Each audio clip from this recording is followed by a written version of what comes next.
Good morning, good afternoon, good evening from wherever you may be watching. I'm Josh Greene. Welcome to The Pulse.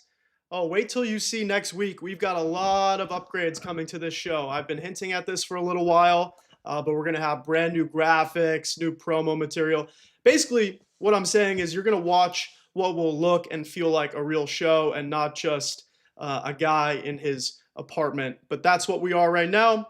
And look, at the end of the day, like I always say, I'm just one of you. I am a deeply concerned American citizen about the future of our country right now. I feel as though we are teetering on the brink, which is why today I want to bring to you live coverage of Donald Trump giving remarks in the state of Iowa. He's going to tout his achievements when it comes to energy prices, but we have to share the truth about what's happening because he's going to make up all these claims about how your energy prices have gone down, your electricity bill has gone down, your life has gotten better, food prices are cheaper, housing is cheaper, when in reality, none of that has happened. And if anything, everything has gone the opposite way of what he's saying.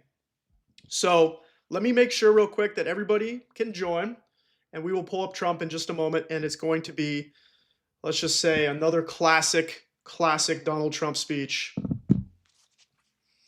I mean, when are they not at this point? It's just an absolutely absurd presidency. After you win the Super And at any point, if anybody has trouble hearing me, seeing me, just let me know.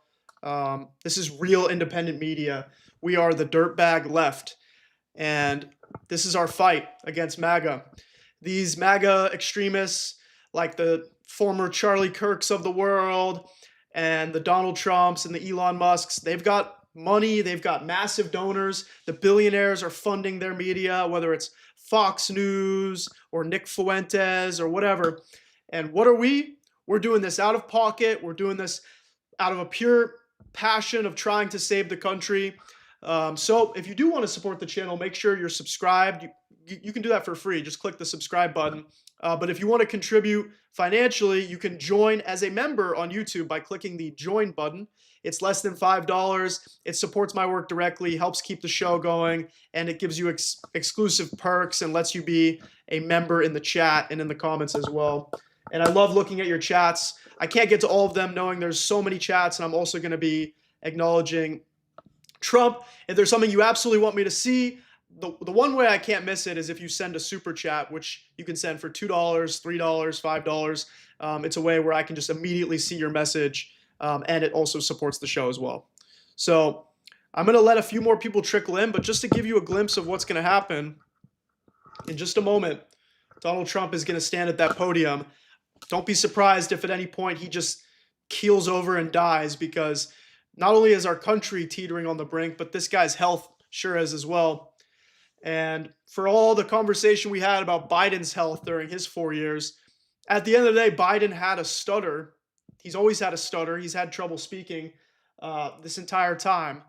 Meanwhile, Donald Trump is actually in a state of cognitive decline. This man is losing touch with reality and is trying to take us all down with the ship. The way I see it, Trump honestly knows he's probably done for soon, and I think he doesn't want the world to continue without him. He is either going to try to create some type of civil war or some type of global war. These are the most doomsday, worst case scenarios, but nothing is out of the realm of possibilities. We have to confront every possibility and prepare and be abundantly cautious and proactive in case something bad happens. So we will continue this dialogue, this two-way street conversation until Trump begins to speak. Hey, thank you for the $5 super chat. It says, we love you, here to support as much as I can. Thank you for telling the truth. From Spiff8687. Thank you so much for the support. It means a lot. And thanks for everybody for being here. We've got almost 300 people already, and we just went live. Oh, now I see over 340 people. Jade says, enter into Congress. Look, I would consider running for public office, but I will say, I do have the opportunity potentially to do more as an independent political commentator, because if I'm in Congress, I have to work within the system and I have to represent one specific district or area. But what I like about what I'm doing right now is I'm able to address things nationally, and I'm able to build an audience and a coalition. And that's thanks to everybody here right now. Like I said at the top of the show, I'm doing this because I am just deeply, deeply worried about where we are heading as a nation. And sure, I've been able to turn this into my career, but I would do this for no money. I would do this just because I feel like if we aren't fighting, we're going to lose our country. So at the end of the day, we are all in this fight together. I just want to be, a megaphone, and I want to just help shine a light on issues that are affecting real people and real Americans. For example, I'm worried about the skyrocketing price of rent. I'm worried about health insurance, car insurance, the environment, global warming, wars, ICE. We have way too many problems in this country, and this regime is working towards reducing any progress that we can make as a nation. Thank you, Jade, from the $2 super chat. Hello from the other group. Thank you for being here, Jade. Appreciate your time and appreciate your support. So we've definitely got a lot to cover today. Let me see if there's any other ways I can bring some people in here while we wait for the viewer, Donald Trump, to speak. Lord knows that's going to be exciting. It will be. I mean, every time this guy speaks, it's like he comes up with some crazy new idea to destroy our country. So let me make sure everyone's got the link. Fantastic. If, by the way, at any point you find some breaking news that I'm missing because I'm locked in on this, and I'm also an independent creator, and so there's going to be some blind spots, feel free to message in the chat if something comes up. I was live when Charlie Kirk got shot, and I was talking about an announcement Donald Trump was going to make about health insurance, and then Charlie Kirk got assassinated. So things can happen at any moment in this country, and that's why we want to share the truth and help dispel misinformation, help combat ignorance. We have an education problem in this country. That's what I always tell people. And that's why I think it's so important that we, the real Americans, watch these slop fests known as the Donald Trump rallies, because besides the people in the background there who are either paid to be there, got a free ticket, or just love Trump, most of his supporters are not tuning into this right now. They don't watch what Trump actually says. They see some funny highlights here and there, but we are the ones that actually pay attention, because who were the ones warning this country about ICE 7 years ago when Trump was first in office? Who were the ones warning that Trump was going to destroy the economy during his first term, before he had this extremist cabinet? He had a relatively typical U.S. cabinet, so at least there was some guardrails. Yes, I saw, by the way, everybody knows that ICE shot somebody in Pima County, Arizona. That's been breaking news this morning. But there's a lot of unknowns with that story. We don't know what led to the shooting. We don't know if that person was actually resisting law enforcement. We don't know if they're a criminal. We don't know if they're an immigrant or a citizen. So all those details will be fleshed out. But right now, ICE doesn't have the best reputation. And so I'm not going to give them the benefit of the doubt. I'm not going to say, maybe this person was a criminal and they were actually trying to harm law enforcement. Right now, ICE has zero credibility, and until we see some video footage, I'm not going to trust anything that comes out of this administration.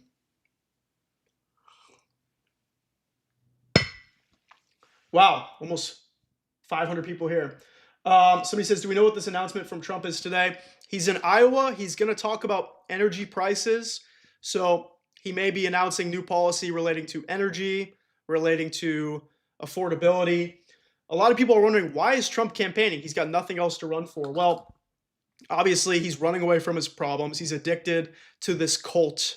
So he's going to do a little bit of cult fiesta today. But also, I think he knows that he's going to start campaigning on affordability, because he knows MAGA is going to be crushed in the midterms, because they haven't delivered anything on the affordability agenda. The only thing people can point to is the no tax on overtime, which, by the way, isn't even no tax on overtime. In overtime, it's like you get paid time and a half, right? You get paid your regular wage and then a half of that. the no tax on overtime is just no tax on the half. So you're still getting taxed on those extra hours. You're just not getting taxed on the half. So it's extremely minuscule. It's basically irrelevant. It's fake economic agenda. It's not actually going to really help people that much. And people think that he's eliminating taxes for people, but it's all a scam. It's all a hoax. It's absolutely absurd. So let's see what else. Reading some chats real quick.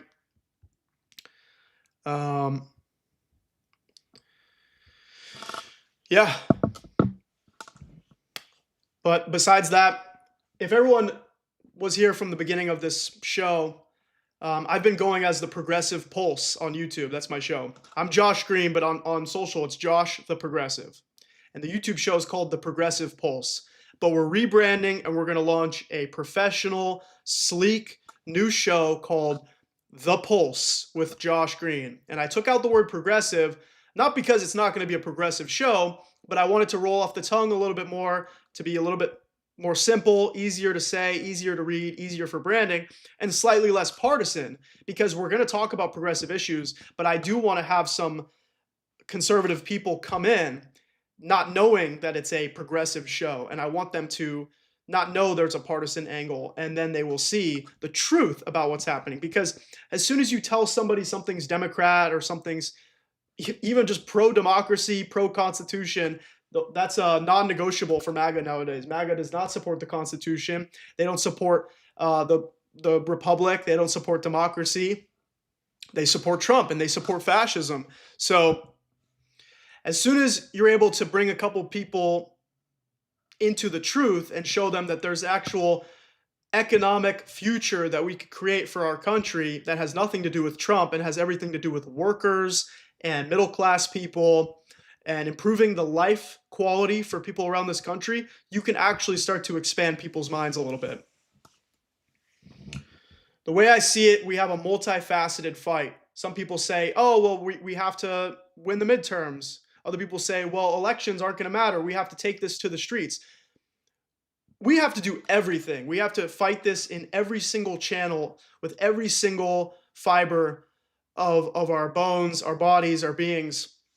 We have to win in the court of public opinion. We have to win electorally. We have to revolutionize the Democratic Party and make the Democrats actually a working class party. All these things have to happen simultaneously, and so we have to fight on every battlefield, every front, and every channel if we're going to save this country and change this country. Thank you for subscribing, everybody. Thanks for being here. And right now, of course, we are waiting for the fascist criminal pedophile who is masquerading as our president. Looks like everybody has got the link, which is great. I'm going to send it around to a few more people. Eventually, too, I need some music. We can play a little music while we wait. Make sure the tie's good. Make sure everything's crystal clear. Got my water. If anything, I should put some chapstick on. Thanks for hanging out with me today. One thing, too, that's different than traditional news is we are a community. We are a family. We are real Americans. And so unlike a talking head you'll see on CNN who's going to give you what's on the teleprompter, everything I'm telling you right now is just from the heart. It's just stream of consciousness. And so I'm going to react to what you say in the chat. We're going to have a conversation. This isn't just a place where I will lecture you.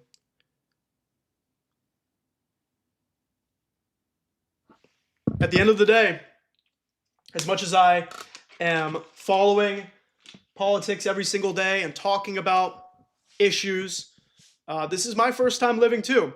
And I'm 26 and I don't have a degree in politics or anything. So I'm learning as we go as well. And so there's going to be times where I learn from you guys. There's going to be times where I learn from what we're watching on screen. And that's okay. I think it's important to admit that you don't know everything. I think that's the problem with our current federal government, the Trump White House, is they pretend like they have the answers to everything and they never take accountability and they never change course when something is clearly bad for the country. They are stubborn. They are fascist, and they are fundamentally trying to change the country permanently. Just so everyone understands. Hi from Germany. Thanks for being here. Hi, Diana. Hi, Healthy Life for Me. Appreciate it. Hi from Australia. Yes, I know Jade. Hi, Caroline from France. Bonjour. Bonjour. What do we think of the beard, everybody? I'm going to start growing in a beard as well. I think it's going to help with my ratings. Trump is 22 minutes late, as per usual, yet he is earning on our tax dollars right now, and he just expects all of us to sit idly while we wait for him. But we'll hear from the president, sure enough. Surely enough. I might record another promo with my phone so you can see a little behind the scenes action while we wait for the president. Can you believe another person was shot by ICE today? Oh, here's what I want to record. I'm going to record about ICE going to Milan. Watch this.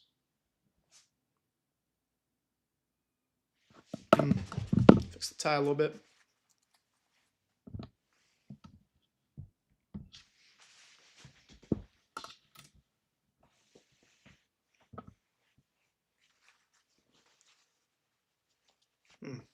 Time out. I'm a boomer, and I love how Gen Z are taking a stand. I believe it's the young people now that will change things for the better. Look, I appreciate that, but hey, one thing that's frustrating to me is more young people need to be taking a stand. We saw the way previous generations fought against injustice. We saw the way people marched against the Vietnam War, marched with MLK and Malcolm X for civil rights. So it seems like nowadays too many young people are complicit and they're tuning out. And part of that has to do with isolation. Part of that has to do with our phones and social media, where people don't feel like they need to actually get out in the streets and make their voices heard, but we do. Fortunately, I do see a lot of young people when I go out to protest, when I talk to people, when I meet people at their places of work in the streets. And that's contrary to what we hear from right-wing media. They say, look at these No Kings protests. It was all old people. Where are the young people? Now, I see the young people. I see the young people. So almost 800 people here now. All right, I'm going to record something real quick. You guys are going to like this one. And we're still waiting for Trump.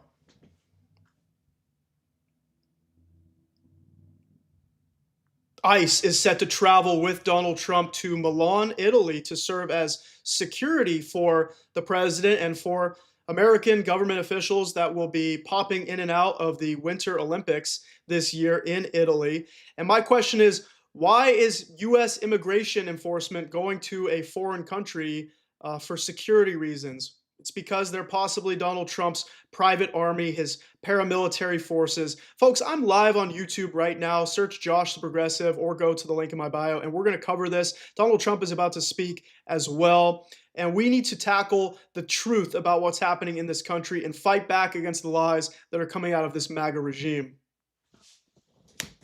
Boom. One take wonder.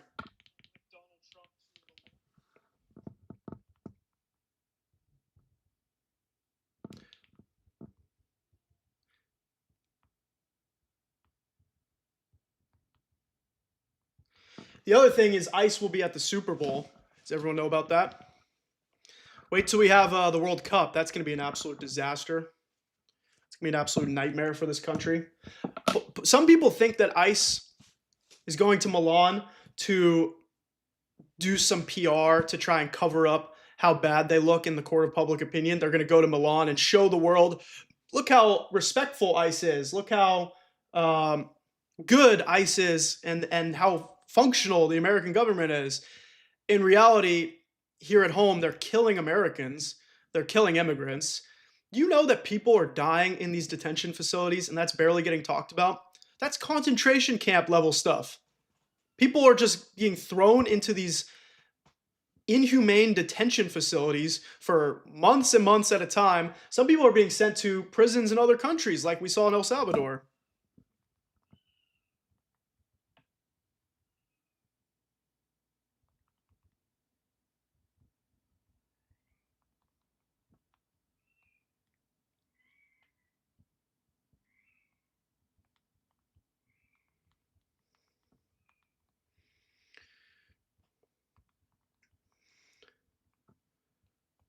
Okay, posting about the Milan, Italy. Donald Trump is almost 30 minutes late. Thanks to everybody who has already sent a super chat. Again, my name's Josh Greene. A lot of new people joining right now. Welcome to the Pulse. Going to try not to break up the show too much once Trump is speaking. But if you're new here, one thing that we like to do is if Trump is saying something outlandish, we will, take a minute to pause, set the record straight. That's one thing that the mainstream media refuses to do. They just let this guy lie unapologetically, and it's unacceptable. And it's the primary reason why he's lied so much that it doesn't even matter what he says anymore. We are not going to allow that. We actually have a moment to turn the page, to change the momentum and tell the truth about what's happening. And so if he starts going on and on about how energy prices are up, how energy prices are down, groceries are down, etc., we're going to look at the facts and we're going to push back on those lies and help me share the truth. Share this show. If you can share a link to this channel with others, that'd be great because more people need to be aware. And it would be much better if you watched here than watching on Fox News or CNN or especially CBS News, the place you can go to see BS News, because all of these networks are compromised, they're complicit, they're taking money from billionaires that are supporting the Trump regime. They abide by the status quo, and they're never going to give you the real information, the real truth. So the best thing you can do right now, whether it's myself or other creators that I support independent journalism. This is new media. This is new media. And look, you can watch on your TV. Most of the time, that's what I do. If I'm watching somebody else, whether it's Midas Touch Network or Jack Cocchiarella or Chris Valenti or Lauren Pachera or like anybody else, I've Had It podcast with Jennifer Welch. I put it on my television just by going to the YouTube app and I watch it like TV. And I think it's better. And you know that your time and your money and your energy is going towards truth tellers and progressives and not Sean Hannity or Barry Weiss of CBS.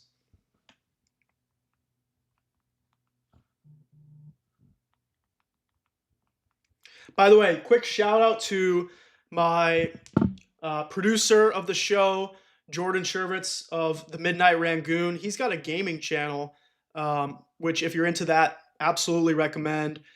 He's going to be releasing a lot of new graphics for the show, and you may see him occasionally in the chat. He helps keep the peace in my chat. It's a live chat, which you also don't get on the news. So if somebody is spouting some absolute filth, some MAGA propaganda, he'll be there to help keep things calm. And it's not about censorship, but it's about reducing hate speech, reducing misinformation, because we have way too much of that right now. But quick shout out to Jordan of the Midnight Rangoon. If you want to watch his channel, just search the Midnight Rangoon on YouTube, and it's a lot of awesome video game content and culture. So there he is in the chat now. Join me live on YouTube.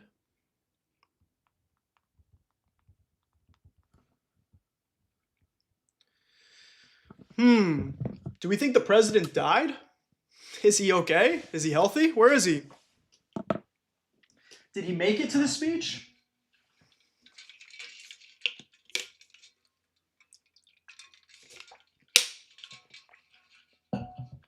All very good questions that one must consider.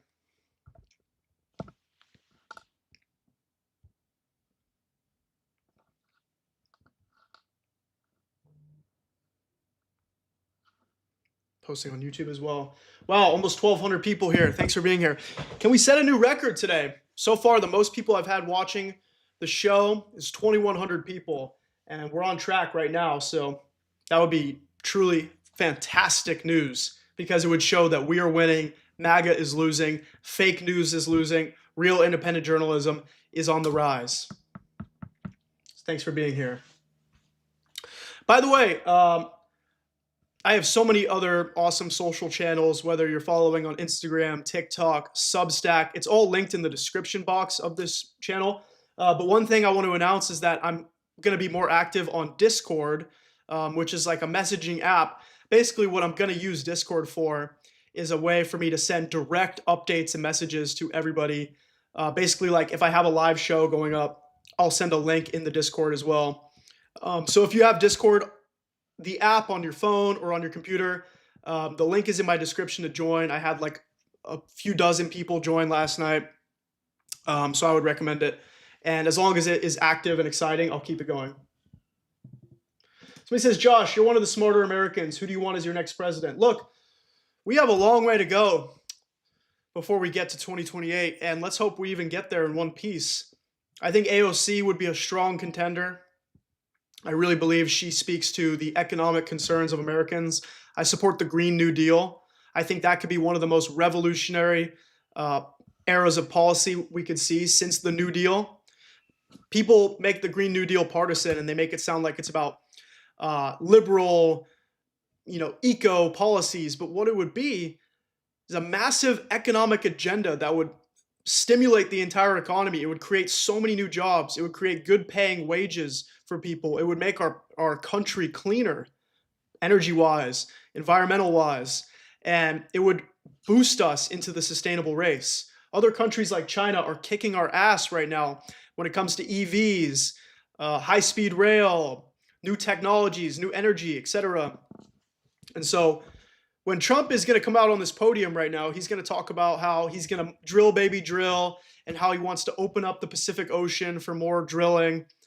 And even if drilling for oil provides some short-term economic gain, like maybe gas prices go down to 10 cents, it is such a bad plan. It is such a bad idea. There is no vision for the future. There is no long-term goal because oil is a finite resource. Eventually, we're going to run out of oil. It's just a fact.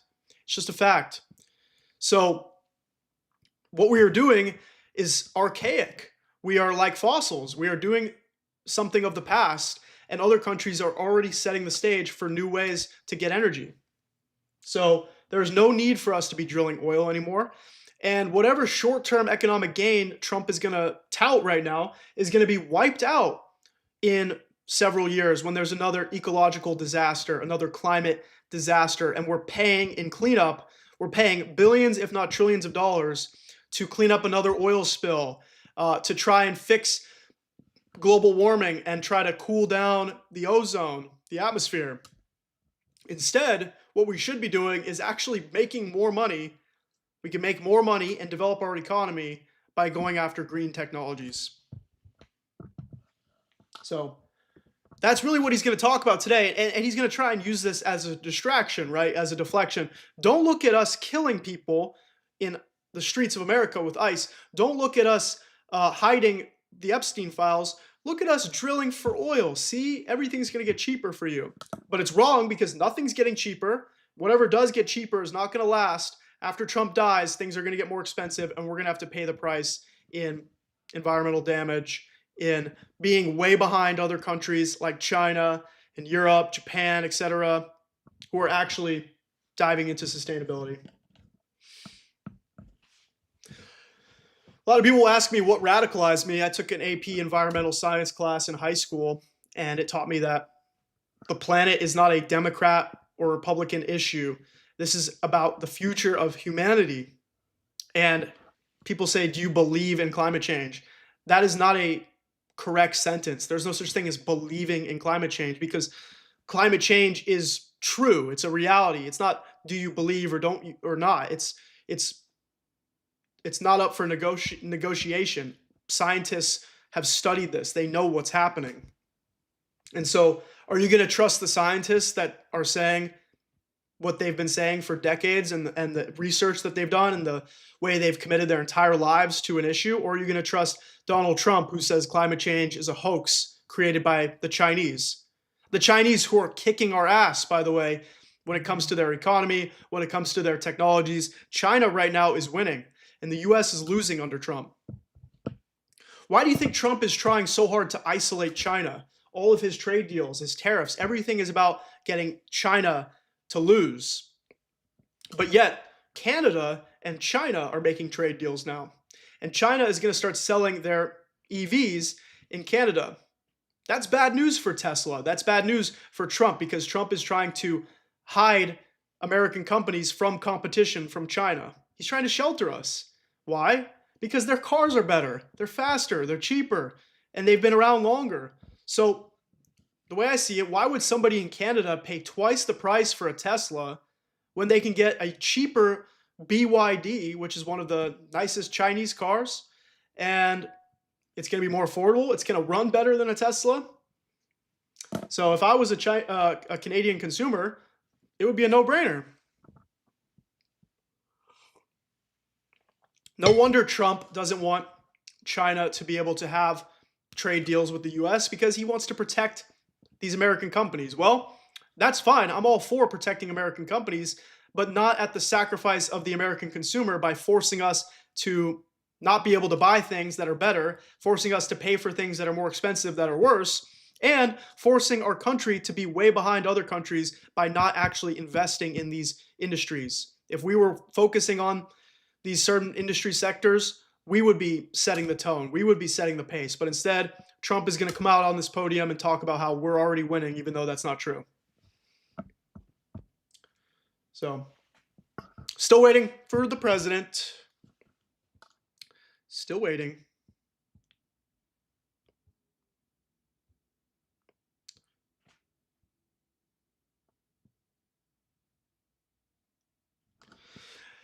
I'm looking at some breaking news right now. I guess earlier Trump was on TV and he was asked about Alex Preddy, and he talked less about Alex Preddy and more about Renee Good, because he's sad that Renee Good's parents were Trump fans. Because remember, we found out that Nicole Good's father supported Trump, voted for Trump, and Trump thought that was so sad that Nicole Good strayed from the doctrine of Dawn and that she became a left-wing terrorist, according to the president.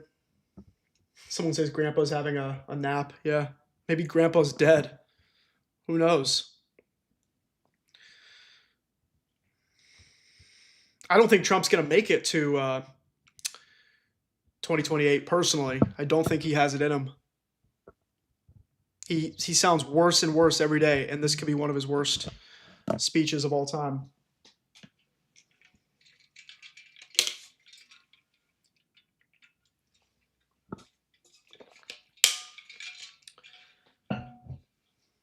So we'll continue waiting. I'm going to be looking at some other breaking news real quick to see if there's anything we can report.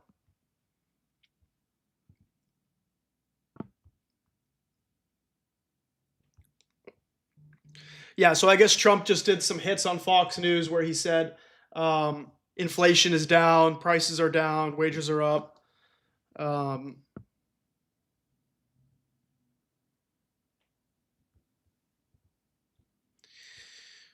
Yep, he's about to come out. He's about to come out. Everything's saying he just did a little interview with Fox News right before this speech. So he probably just wrapped that and he's coming out very shortly. Next time I'll try to be live even during his interview as well, so we can broadcast that. Was having some Wi-Fi issues today. So again, another reason, if you want to support the show, consider joining as a member. You get exclusive perks, less than $5. But other than that, just be here, share the work, and continue speaking truth to power, because that's the number one thing we need right now.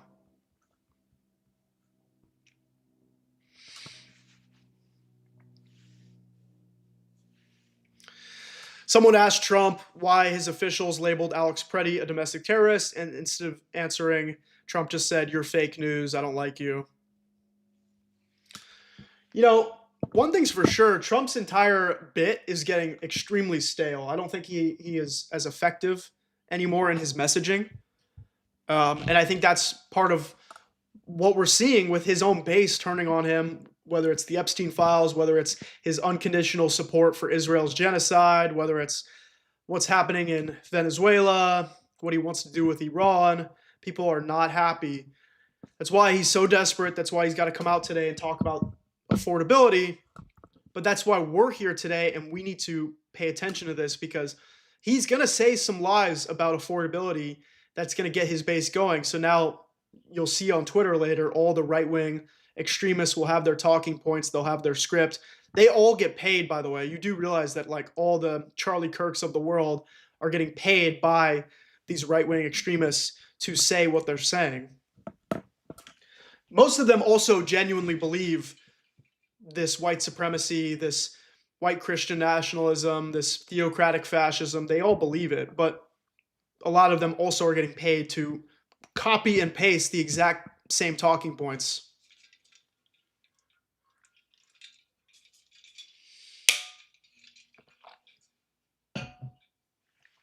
I want the stadium to chant release the files. That would be amazing during the Super Bowl. Apparently, Donald Trump is boycotting the Super Bowl because he doesn't like Bad Bunny. I think the Bad Bunny halftime show is going to be awesome. What about you? Do you guys like that idea? I mean, I know because all his music's in Spanish, a lot of Americans who don't speak Spanish don't know his music as well. I am barely intermediate in Spanish. I took like 3 years of Spanish and I haven't practiced in years. So I really don't know what he's saying most of the time when I'm listening to his music.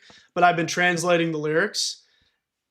Even without knowing what he's saying, just hearing the emotion of his lyrics and also just the songwriting, the music, the structure. His albums are fantastic.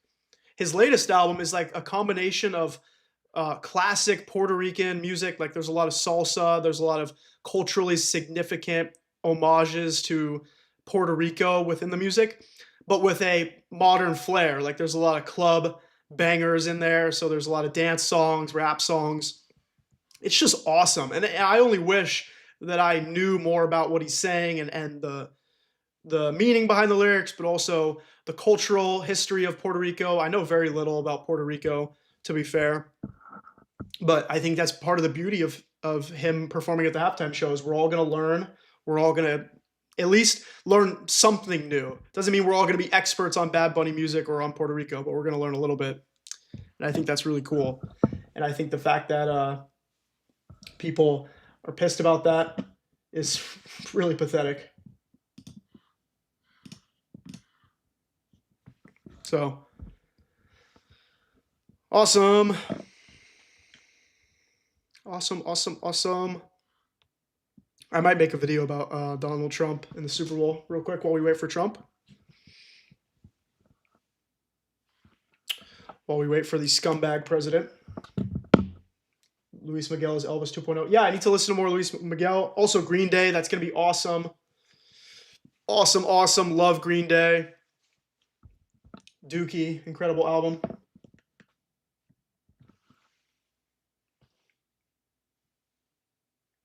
We'll do a little video real quick.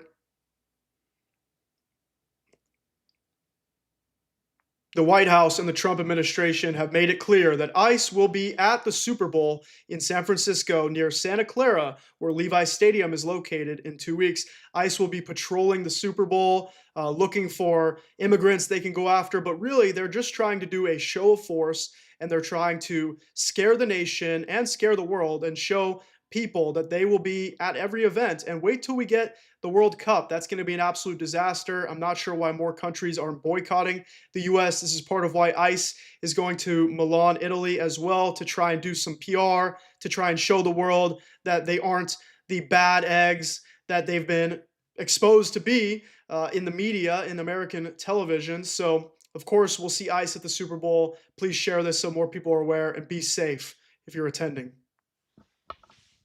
Another video. Cool.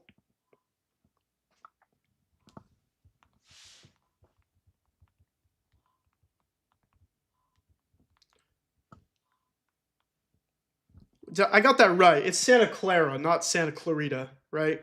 Let me make sure, because I always mistake LA and SF. I'm pretty sure it's Santa Clara. Yep. Santa Clarita is, I think that's where Six Flags Magic Mountain is.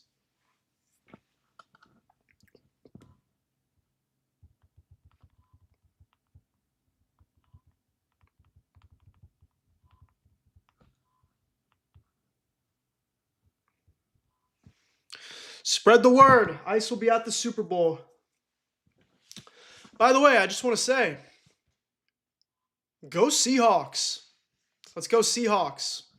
Look, I'm a Bears fan. I think some people know that if you've been in the show. And what an immaculate season. What a magical journey this has been for the Chicago Bears football organization. It was awesome. And I really believed we were going to beat the Rams too with that insane comeback and that unbelievable throw by Caleb Williams. But the Seahawks, Sam Darnold, He went to USC. That's where I studied. How can you not love the Seahawks? So go Seahawks and West Coast superiority. What can I say? Thanks for subscribing. Colorado is beautiful 92.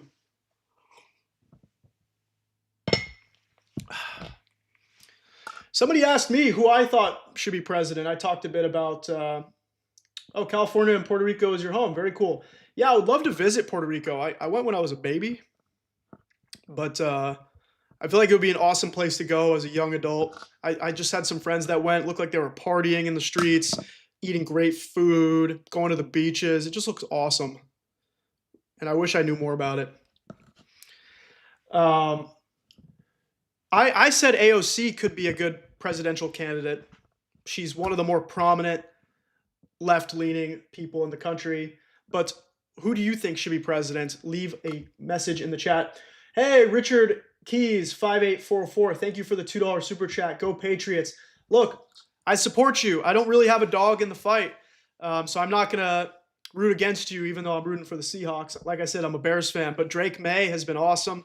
What a great season for New England. It's been really fun to watch. Everyone's like, they haven't played anybody good. They're not going to win in the playoffs. And they just win. They just beat every team they play. They beat the Bills in the regular season. They destroyed the Texans. Really, they probably would have destroyed the Broncos anyway, if not for that weather. I think the weather kind of neutralized it. But yeah, and notice how we're still waiting for Trump, by the way. This is ridiculous. But I'm not a huge fan of Dave Portnoy, the Barstool Sports guy. So it's kind of another reason to hate on the Patriots. But I will say I love Tom Brady. I think Tom Brady has done an amazing job as an analyst. Like, he's just the GOAT. Like, he was amazing at football, and now he's already gotten so good in just a year at a broadcaster. And listening to him speak about football is so exciting because he's so knowledgeable. So we're still waiting for Trump to speak. Oh, thank you for the $20 super chat from Patrick. Wish Sherrod Brown would run for president. Valenti sent me. Keep it up. That is awesome, man. Thank you for being here. Wow, I would love to get like a picture of that. That's really cool. I don't know who that is, honestly. That's probably my bad. Who is Sherrod Brown? I don't know much about them. I don't know, but that is fantastic. That might be the biggest super chat I've received. So thank you so much. Huge supporter of the show. Can somebody tell me who Sherrod Brown is? I hope I'm pronouncing that right. Let me look that up too.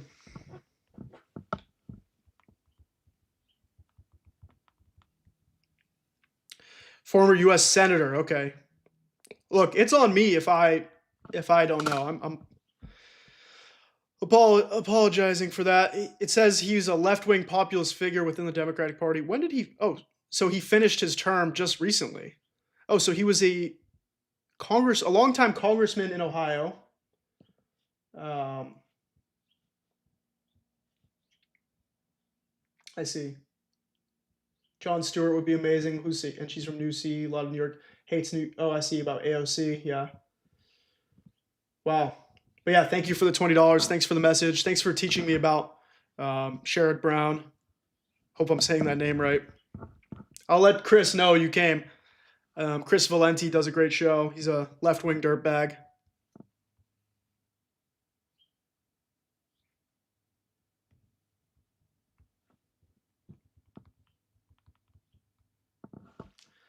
Yep. Josh for president 2028. Hey, you've got to be 35 to run for president, which is kind of weird, by the way. Doesn't that feel slightly arbitrary? Like, maybe 21-year-olds should not be running for president, but I'm 26. I mean, maybe I should be able to run for president. It'd be a little weird having a very young person as president because we've never had a super young person. But where'd they get 35? Like, what if you're 34? You can't run for president? Hey, Steven, thanks for the $10 super chat. First time here. Love what I hear. Keep it up, buddy. Appreciate it. Make sure you're subscribed for free because that way you'll never miss a video. And it's not going to flood your inbox or anything. It just lets you see the videos when you click on your subscription tab. It looks like these two guys are fighting. Do you see in the background? Like, no, they're friendly Nazis. Look at these Nazis. They're having a laugh. By the way, everybody you see in the background, these people are not salvageable. These are Nazis we're looking at. If you triple trumped, if you voted for Trump the first time, the second time, and the third time, you are far gone. There is nothing we can do about you. I'm sorry. These people were your neighbors. These people were your school teachers, your nurses, people you met at school. They may look like nice people. Look at those smiles. These are monsters we're dealing with. These are people who support ICE killing Americans. These are people who support the White House protecting pedophiles. So that's why I don't trust these people, and I don't want to be around these people at all. And that might be a mean thing, a cruel thing of me to say. Look, these are not your fellow countrymen anymore, and they have made that clear. They are totally fine seeing us get hurt, seeing us lose our rights, seeing us lose our state funding. Meanwhile, California is helping keep the lights on for a place like Iowa. You know what I mean? Like, they yell at us and they say, you're a welfare state and you're letting people freeload off the government. You guys are letting people have health care and you're letting people have unemployment and food stamps. Meanwhile, it's working class people in states like Iowa who are actually using those benefits that places like California are paying for. Right? And it's not that direct, it's not that specifically connected, but you understand my drift. It's so ironic that they claim it's the blue states that are taking all the taxes, when in reality, most of these programs are intended to benefit people in states whose economies are struggling.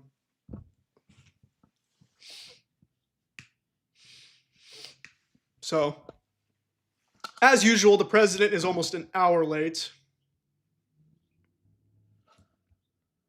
So this is absolute bullshit, but he'll be out soon. Let me read a few more chats.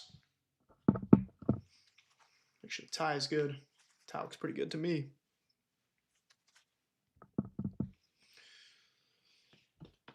You need an economy to raise standards of living.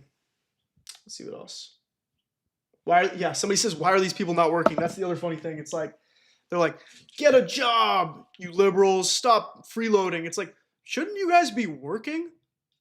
You're in Iowa right now. Like, isn't there like some corn to go pick or something?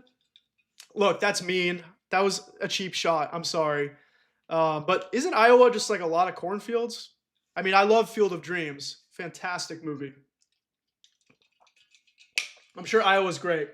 I'm a Cubs fan, and I always hear they talk about Des Moines, where the only thing that's silent is the S's, because that's where the Iowa Cubs play, minor league affiliate. Someone says that was beautiful. Is that a little girl in the red sweatshirt? Yeah, there's children.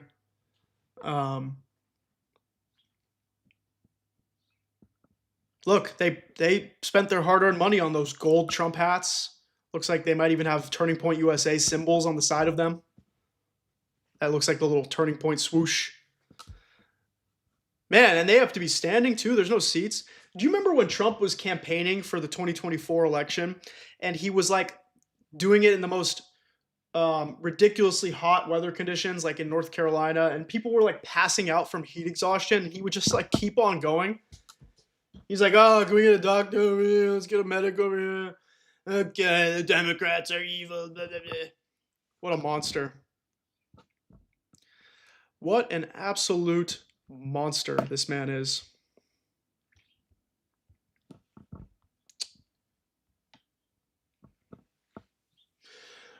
We didn't get I didn't get much feedback on the beard. Let me start a poll real quick. Look, we're just going to have a little bit of fun while we wait for Trump. We're entitled to having a little bit of fun here.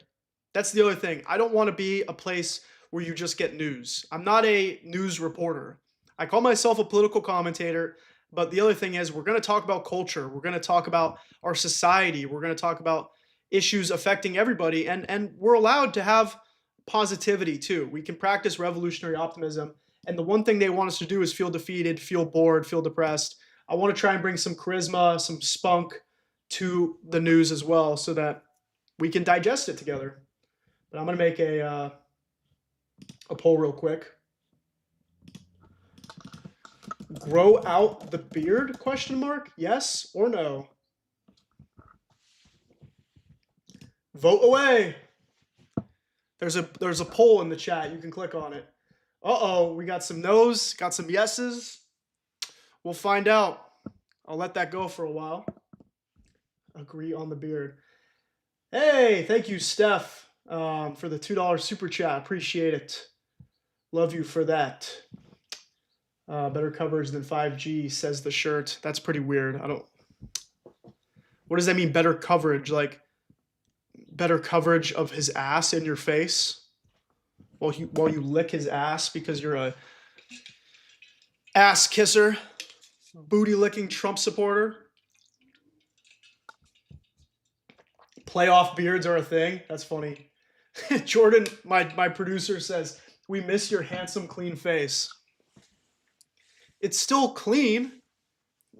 Never said it was handsome, but it's clean. It's not like I got like a giant, like, you know, beard. I got just some stubble. Luke, you voted no? Brother, Luke, the beard makes me look older, okay? Like, it helps. It helps. About to hit 300,000 followers on Instagram. We're at 288,000. Gain about 1,000 followers a day right now. It's an unbelievable thing. I'm super grateful because, look, I feel like I'm racing against the clock. I want to expand my reach as much as possible to reach more people before they try and crack down on more of our civil liberties. Carleen Murphy, or Carly Murphy. I think it's Carleen. Either Carly N. Murphy or Carleen Murphy. Appreciate the $5 super chat. Thanks for being here, and thank you for supporting the show. Appreciate it. Let's look at the poll. 66% of voters say to grow out the beard. 34% say no, and that's with 128 votes.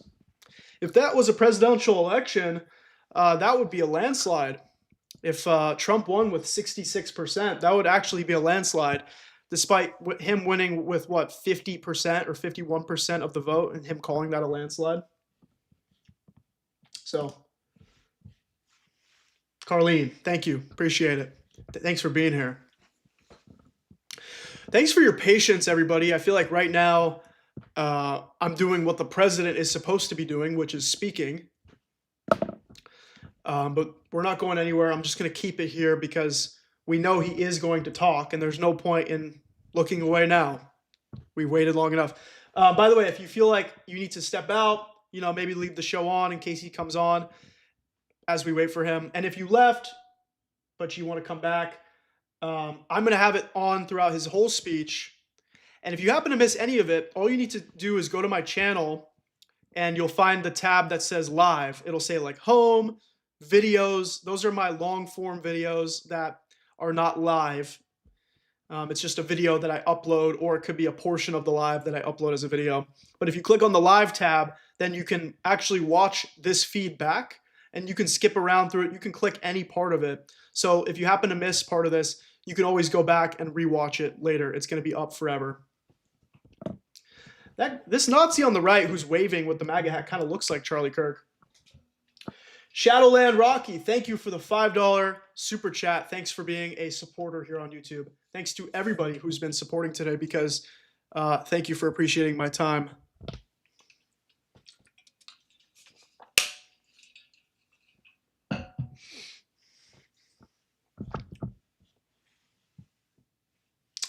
Wow. Yeah, somebody says Trump's got a diaper change.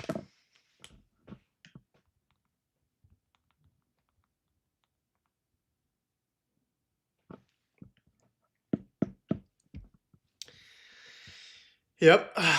Still waiting. Still waiting. I like the live chat. Yeah, it's fun.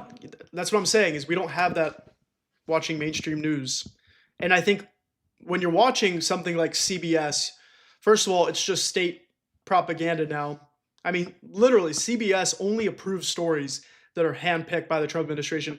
Do you remember recently there was a story where they were going to do a 60-minute special on the Sikot prison in El Salvador, the literal concentration camp where they were sending immigrants from the US to El Salvador, and there was going to be an investigative special on 60 Minutes that got approved, that was done, and it was slated to be released on a Sunday night, and then CBS canceled it, and they caved to pressure from the Trump administration, and they said, because we're lacking a administration perspective, meaning they didn't interview anybody in the White House, they didn't feel it was complete enough to release. Like, they didn't have the Nazi POV in the special. But then it was released in Canada, and everybody saw it anyway, and so then CBS caved and released it. Prakash Mishra, thank you for the €5 super chat. I believe those are euros. Appreciate it. Where are you watching from? Thanks for being here. If I got the currency or your name wrong, apologies. But I really appreciate it. And look, it's really awesome that there's people watching from all over the world, because I always say in my videos, I want to share the truth about what's happening in the US, but around the world. I'm an independent creator, a lot of blind spots, and a lot of areas where I don't have expertise. I'm not going to know everything about Iran. I'm not going to know everything about Venezuela. But I'm trying to do what I can, share the truth when I feel it's appropriate, cover issues that I think are relevant. And look, the US is teetering on the brink. And when the US has trouble, the world has trouble. Because we are still one of the most dominant countries in the world, despite what Trump has done, what happens in the US affects so many other countries. And so that's why I'm not surprised when I see people watching from countries, mostly English-speaking countries, because I'm an English broadcaster, but places like Canada, the UK, a little bit of South Africa, Australia, but also some viewers from France, from Germany. I just see somebody in the chat. Italy. Thanks for watching from London, somebody says. Yes, somebody, and the person who sent the €5 says they're watching from East Europe. So, look, Eastern Europe, far away from the US, deeply connected to what's happening under Trump. Talk about Ukraine. Talk about the way Trump is putting tariffs on Europe. Talk about the way we're affecting our NATO alliance. So,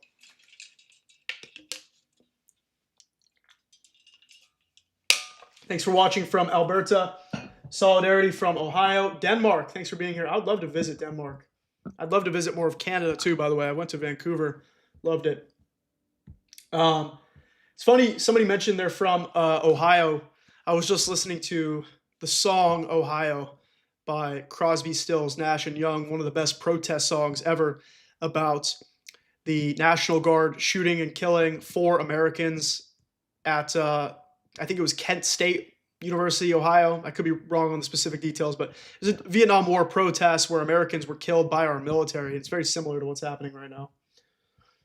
Nova Scotia, thanks for tuning in. Sweden, wow. Slava Ukraini from Kansas. Ohio. Illinois, go Cubs, bear down. We're still waiting for the president, so thanks for your patience.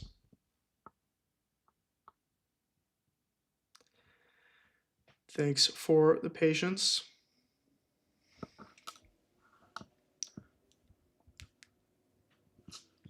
Massachusetts, Germany. You know, Devo was at Kent State at the protest and became a band because of it. I did not know that. I did not know that. That's one of the coolest things I've learned today. How about talking about the shooting in Arizona? Yes, good point. We talked about it a bit at the top of show, but right now I haven't gotten many details about it.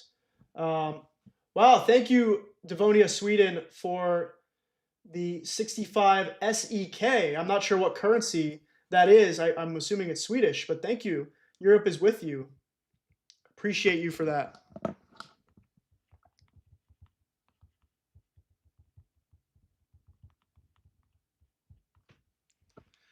Thank you. Thanks, my producer Jordan, for thanking everybody as well, and thanks for being here. So, in case anybody missed the top of the show, federal agents shot another person in Arizona today, and it's not getting a lot of media coverage right now, but it's possibly because there's a lot of unknowns. But let me see if I have some some new information about that. Someone says Josh needs a fake ID. Why do I need a fake ID? I'm 26. South Africa, welcome. Look, I'm trying to do some travel this year, so hearing all these new countries in my show today is really exciting because would love to travel and see these places that you call home. Victim is in critical condition. Yeah. So let me see. I reported on that, by the way. If you follow on Instagram and TikTok and YouTube as well, all my TikToks and Instagram videos get posted onto YouTube under the Shorts tab. They're YouTube Shorts. So it's the exact same reels that you see on Instagram. So I talked about it, but I don't know if there's any updates. Let's see what we can find. So in case anybody missed it, one person is in critical condition after being shot in an incident involving Border Patrol in Arizona, in Pima County. Not Maricopa County, but Pima County. I'm trying to remember where that is. Thank you, Prakash Mishra, for another €5 super chat. It's sad to see USA ICE killing their own citizens. It's so sad. If anyone's not legal in the country, there must be law enforcement, not these mass killers. Exactly. That's exactly what we're saying. All right, looks like someone's coming out to speak. This isn't Trump, but let's hear what they have to say. Hello, fellow Iowans. How are we doing today? Let me know if anyone has trouble hearing. It is such an honor to welcome back to the stage today President Donald J. Trump. Are you excited to hear from him? We are so excited to have him back here in Iowa, and I can tell you this. Real quick, and apologies for interrupting, but it's not Trump yet. But if you know somebody who was watching but left because he wasn't out yet, text your friends, text your neighbors, text everybody, say, come join the show because he's about to come on. And hopefully everybody trickles back in as well because finally this rally is starting. Nonsense in our schools. Are you frustrated with all the waste, fraud, and abuse that we keep finding, right? Well, whatever happened to those Doge checks, by the way, speaking of waste, fraud, and abuse? Minnesota, California, Illinois, and we are not done peeling back the curtain on all of that, are we? We have more work to do. Pima's Tucson.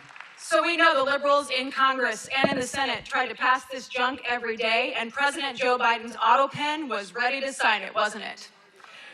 Well, let me state the obvious. Thank God we've got President Donald J. Trump back in the White House.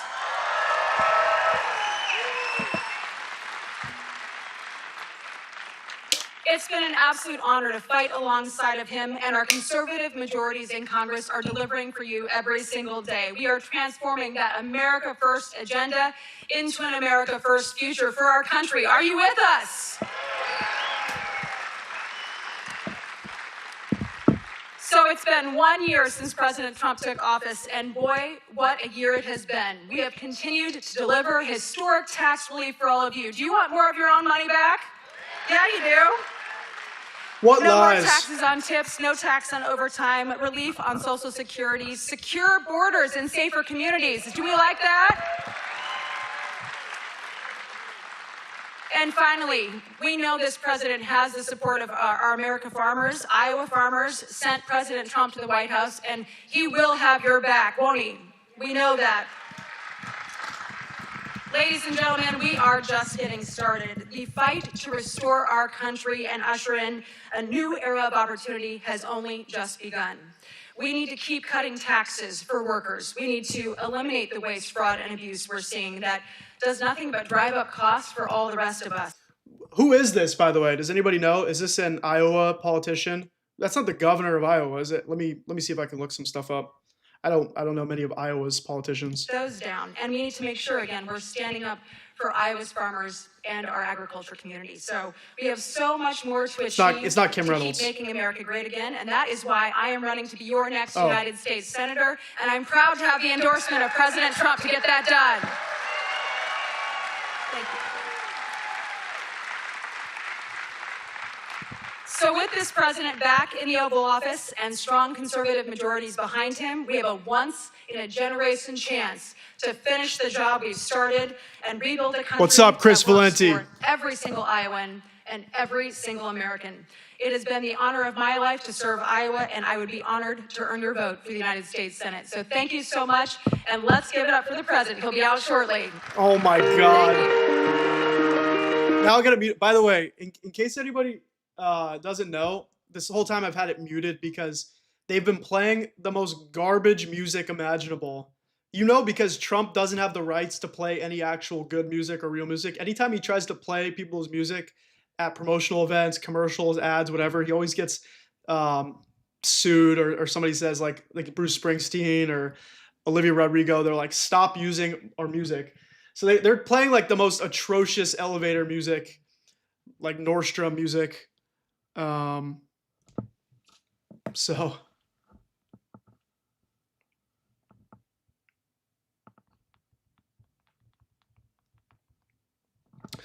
I'm honestly saving your ears from that. By the way, if you guys don't already know, follow Chris Valenti.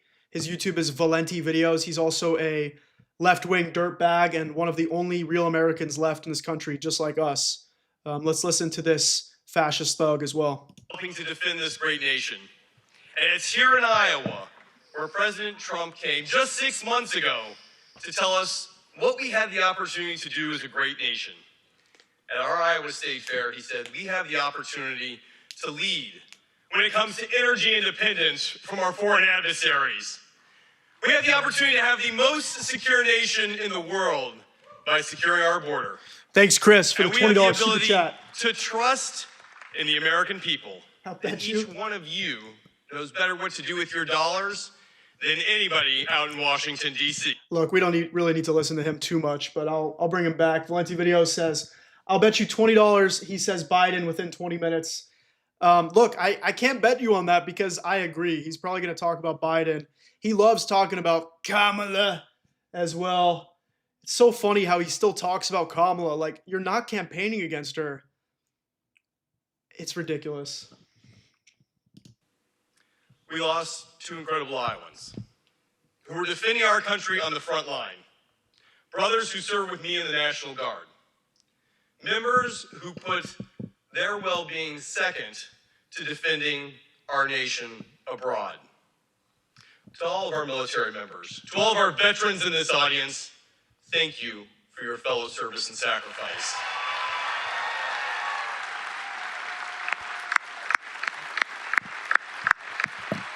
Thank you. Thank you. Thank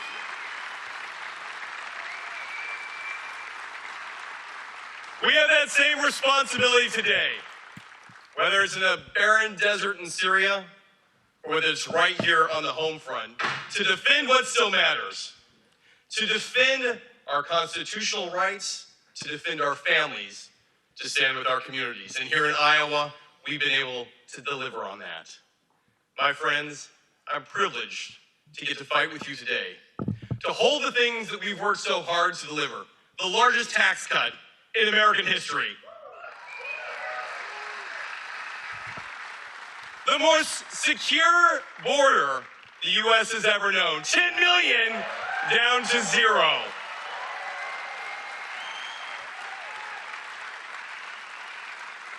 And right here in Iowa, we are helping lead the charge to be energy independent so that Russia or Iran or Venezuela doesn't get to dictate what happens in Iowa. Our farmers, our biofuel leaders get to help drive down the cost. And I was just with the president right now, and he highlighted, he's like, Zach, gas is under $2.50. I said, drive to the Casey's, Mr. President. We can get it to you for $1.85. You'll still have money for pizza afterwards. So whether you are filling up a truck or a tractor, a minivan or a motorhome, here's the reality. Iowa Biofuels will help drive down that cost. It helps every family, it helps save our supply chain, and it is a national security imperative that Iowa gets to deliver. Thank you to our E15 leaders for making this a reality. Right here in Iowa, Made in America.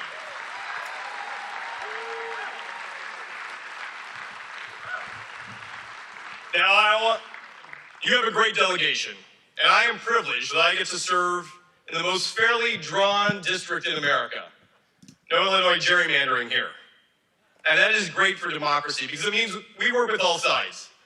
And I'm proud to be one of the most bipartisan members of Congress, but what I'm really proud to be is somebody who delivers for Iowans because Iowans have given us the ability to take what we do best here and help lead the nation as a best practice, but also as a beacon of hope. Because what we've been able to establish truly can be something that every American can look to and say, I'd like to be a little more like Iowa.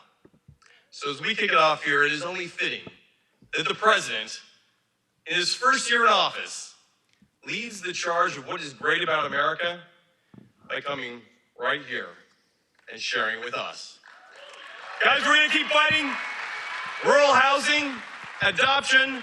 We're working with Melania. She's got a great film coming out this week. Make sure you check it out. Oh my God. I'm proud to be working with her on our adopted foster process, but most importantly, I'm thrilled to be taking what works here to Washington with your help. We've got to fight. I'm asking for your help. The 3rd district alone is one of the most competitive districts in the country, and if we don't have this, I'm going to tell you what's going to happen. We're going to lose our majority. And on day one, Hakeem Jeffries, or maybe Nancy Pelosi again, we don't know, is going to call for President Donald Trump's impeachment. And on day 2, he's going to take all the great things we've done here and raise our taxes.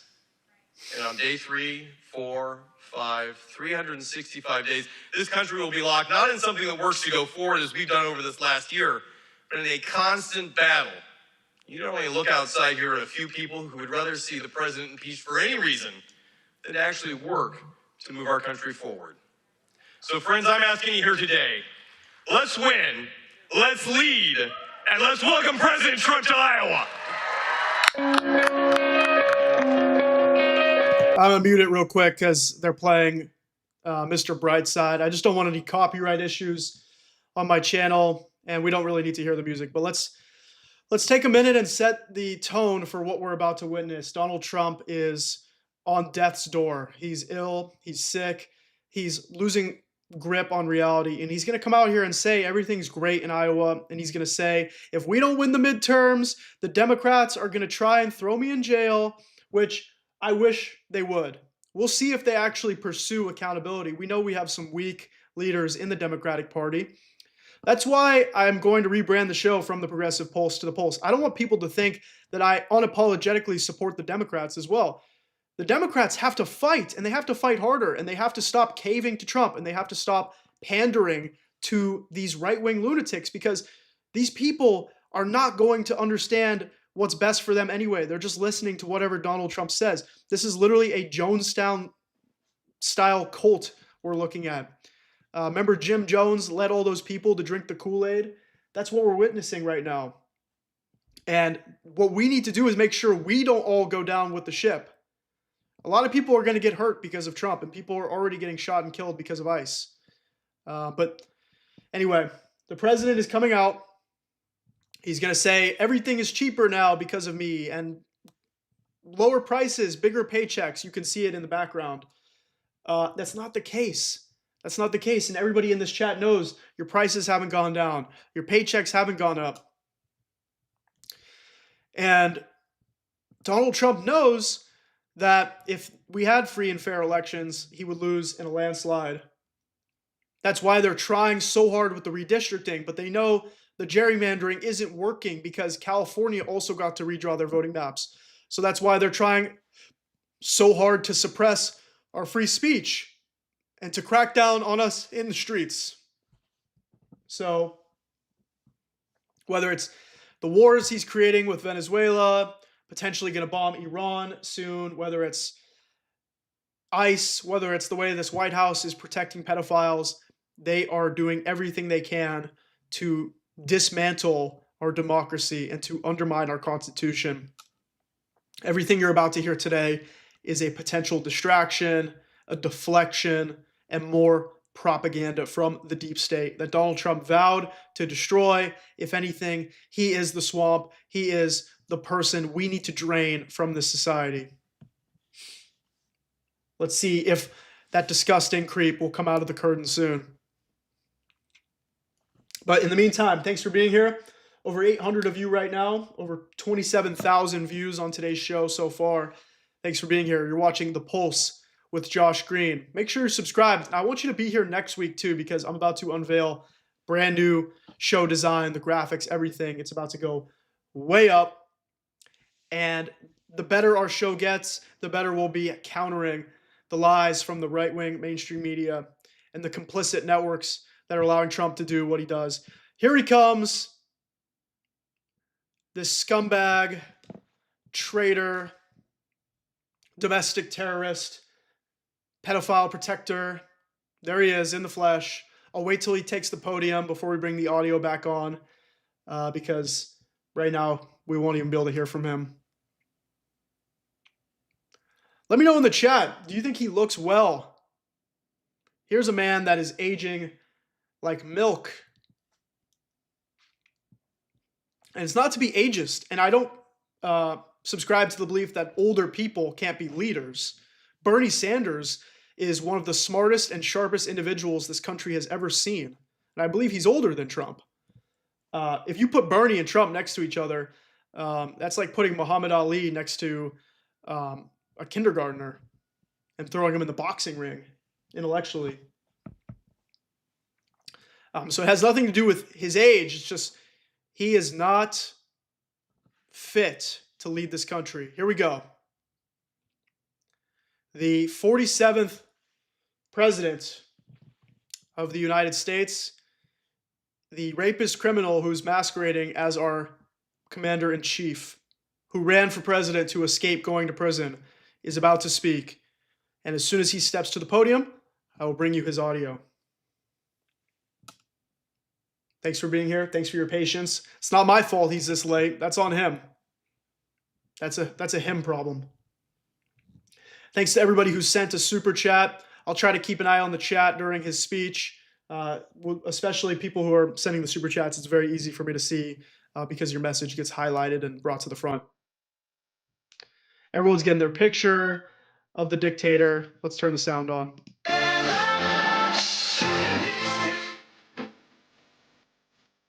Hopefully that wasn't a jump scare, sorry.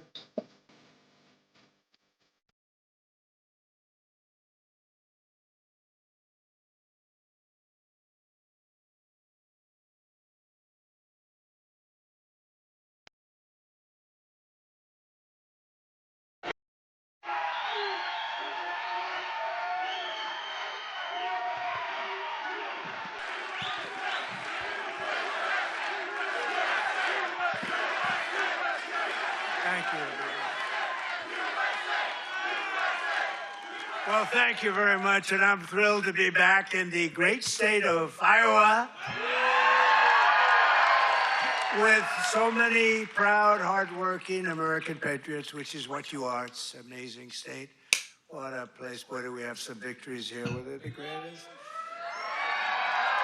So exactly 2 years ago this month, it was the people of Iowa who put us on a rocket ship back to the White House. It was a rocket. That was a quick one. After a rigged election, we had a rigged election. I said, do we do it again? And I said, I think we better do it again. Not too many people would have said that. But we did so well the second time, I said, well, we won twice, we got to do it a third time. Should we do it a fourth time? Four victories. Four victories. We got the right team over there, the right team over there. We said, geez, that would be easy for you. That wouldn't even be work. But you came out by the thousands on a cold and snowy winter evening. Remember that beautiful evening? And together we won the Iowa caucuses in a 30-point landslide. That was great. I'll never forget it. It was so freezing. You think it's cold now? That blew it away. Whatever happened to global warming? You know? No, it's, it's like one of those things. But it was the coldest night. I remember it was way below zero. And they say, sir, you don't have to come till 10 or 11 o'clock because the caucus takes longer. And I got a call at, like, let's say the polls close at 7. Sir, you've won. I said, I won what? They told me 10 o'clock. They can't announce. They said, you won by so much. They just called it at 1 minute after 7. So, right? So we made the journey. And we made that journey through all the cars and everything else, and we made a speech, but what an evening that was. Then in November, we won the state by a massive landslide. That was incredible in the election. And we then went on to win all swing states, all 7 of them. They said 7 swing. Well, he could win 4 of them. He's doing very well, but we won 7. We won the Electoral College 312 to 226. We won the popular vote for the first time of any Republican in many decades by millions and millions of votes. And we won a category that's very important. We won 86% of all counties in America, 2,700 to 525. How about that?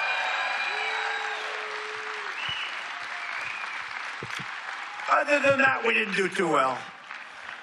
So now we're back where it all started to celebrate the greatest first year of any administration in American history. They say that. Even the radical left is saying, only we did a lot of things. 12 months ago, Joe Biden handed us a mess. We inherited the legacy of record high inflation, the highest inflation in the history of our country. They say the fake news, ooh, that's a lot of fake news. No, the fake news said it's 48 years. I remember recently I said the highest inflation, the worst, I believe this, by the way, worst in the history of our country. They said it wasn't the worst. It was 48 years. I said, that's okay, too. Somehow that sounds even worse than when you say the history, right? 48 years. I accepted that, but I think it was in the history. A mass invasion of our border and our country was being laughed at all over the world. We were being laughed at. We were a joke. Yeah, but not a joke anymore. Oh, it's a joke. Trust me. This is a massive joke to the entire world, what's happening here, and people aren't laughing anymore. We're not a joke. We're not being laughed at anymore. But today, just after 1 year of President Trump, our economy is booming, incomes are rising, investment is soaring, inflation has been defeated, our border is closed, totally closed. And America is respected all over the world like they've never been respected. 1 year, I thought it would take us 2 years. I guess I'm following in the great path of John Deere. We got the chairman of John Deere here. Chairman and CEO, that's pretty good. I even signed a John Deere hat for him. He said, I'm going to put this in the museum. I said, that's good. No, it's a great company. And you just said you're opening up 2 massive plants because of tariffs. You're opening up one in North Carolina, one someplace else. And you're expanding all over the place. You're doing a great job. I bought a lot of John Deere stuff. It's a great company. It's an honor to have you. Thank you very much. This has been the most dramatic 1 year turnaround of any country in history in terms of the speed. I really thought it would take us 2 or 3 years to do what we're doing. You know, This has really been one of the most dramatic turnarounds of a country in 1 year. I mean, the country has gone from being a functional country to now we're literally teetering on the brink. And we still have 3 more years of this. We'll see if he makes it, though. The greatest, the #1 country anywhere in history, in the world, anywhere in history for investment coming into the country.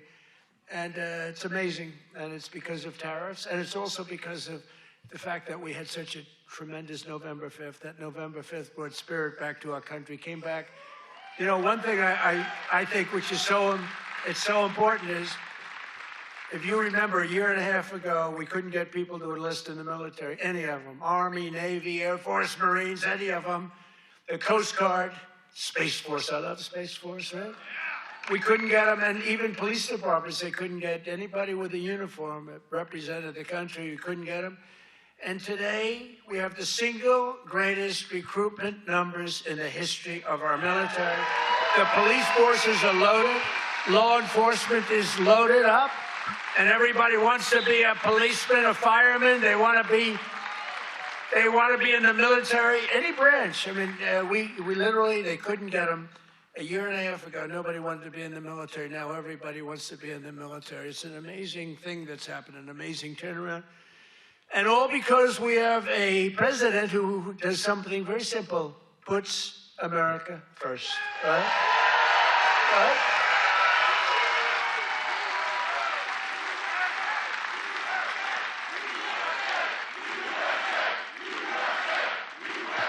Thank you.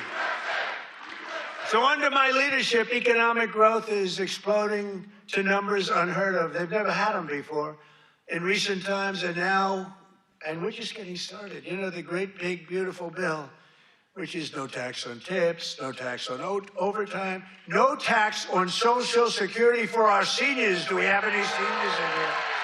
Do we have any seniors in here? We got one, that's for sure. One of the fake news said, he did that because he doesn't want to pay tax on his Social Security. That's what I never thought of. These are sick people. But despite the fact that we've just really started, it's just kicking in because we inherited such a horrible situation with all of the high prices and the inflation and everything else. And by the way, the open borders, we had millions and everything you see today wouldn't happen. They opened the borders, but we had a 5.4%. And since the election, the stock market has set 52 all-time highs, adding $9 trillion in value to your savings, retirement accounts, and 401ks. So, 401k people, I mean, of which you got a lot of people. Does anybody have a 401k in the audience? A lot of people. So you're setting records, right? The highest it's ever been. They say this, you know, the good stock market, they say, well, this stock market, you know, they can't get, they just try so hard. This stock market doesn't affect the middle class. I say it does. What about a 401k? What about all the other things? What about the fact that they're making more salary than they've ever made? But the stock market's the highest. How is John Deere stock doing? Great? All-time high? It's all-time. Everyone, I don't have to even ask the question. I mean, I made a lot of people rich. Me, I just keep working. I made a lot of people rich. I made a lot of people rich that I don't even like. I got a lot of people that I don't like at all, and I've doubled their net worth. But after 4 years in which Biden got less than $1 trillion in new investment, think of it, he took in substantially less in 4 years than $1 trillion. We secured commitments for a record-breaking plus $18 trillion. So in 1 year, we did over $18 trillion, and he did less than $1 trillion. That doesn't make any sense. He just throws out random numbers and hopes that because he's saying a specific number, people just believe it's true. Just over 1 year ago, under Sleepy Joe Biden and the radical left lunatics, we were a dead country. We were a dead country. I tell you, 1 year ago, a little more than 1 year ago, we were a dead country. The king of Saudi Arabia told me that. You've heard me say it. He said it better than anybody else. He said, you know, I can't believe it. A few months ago, he said, a year ago, you were a dead country. Now you're the hottest country anywhere in the world. He said, I can't believe it. And today I'm pleased to announce one more historic investment. The great American company that we just talked about is doing so much. I have to give it really. I buy so much equipment from so many of the people in the, you know, we have a lot of very successful companies in here, but I know it's a very special deal because John Deere is doing $70 million in factory in North Carolina. It's brand new, the best in the world. And I think it's going to pay off very, very big. And if it doesn't, I have nothing to do with it. But if it does, I'm going to take full credit. Is this just an advertisement for John Deere? Is that what this whole thing is? And by the way, John Deere was one of the companies that was targeted the most by tariffs because they buy goods, they import goods overseas, and their business took a major hit because of Trump. And now he's pretending like he can take credit for their successes. He used tariffs to threaten them and push them to change their business entirely and probably ruin part of their business. But what it is an excavator factory, as I understand it, and it's going to be the only excavator factory. In other words, excavators. We all know I love those excavators. Believe it or not, I know a lot about them. We don't make them here. This is going to be the only excavator entirely made in the United States of America. So that's good. That's good. I love it. I love it. It's great. And they'll all come. I hate to tell you, but they're all going to be coming too. You're going to have some competition, but you'll be ahead of them. If congressional Democrats had their way this year, would right now be facing the largest tax hike. So they wanted to give you, this is what I was running against, the largest tax hike in the history of our country. I wanted to give you the largest tax cut in the history of our country. And if they won, this country would be cratering right now. It would be cratering. So I've cut a record number of job-killing regulations. The reason our job numbers are so good, and remember this, I've cut hundreds of thousands of federal jobs. Now, if I didn't do that, our numbers would be even more through the roof. Or I could get them. You know what they do? In order to have decent numbers, they hire 1 million people. You hire 1 million people, all of a sudden you're down to 3.5%. We don't do that. We get rid of that job where you have 10 jobs for every, you have 10 people for every job. And they are all now, and they hated me. They hated me. Now they love me. You know why? They all got jobs in the private sector, making twice as much money as they made from the federal government, sometimes much more than that.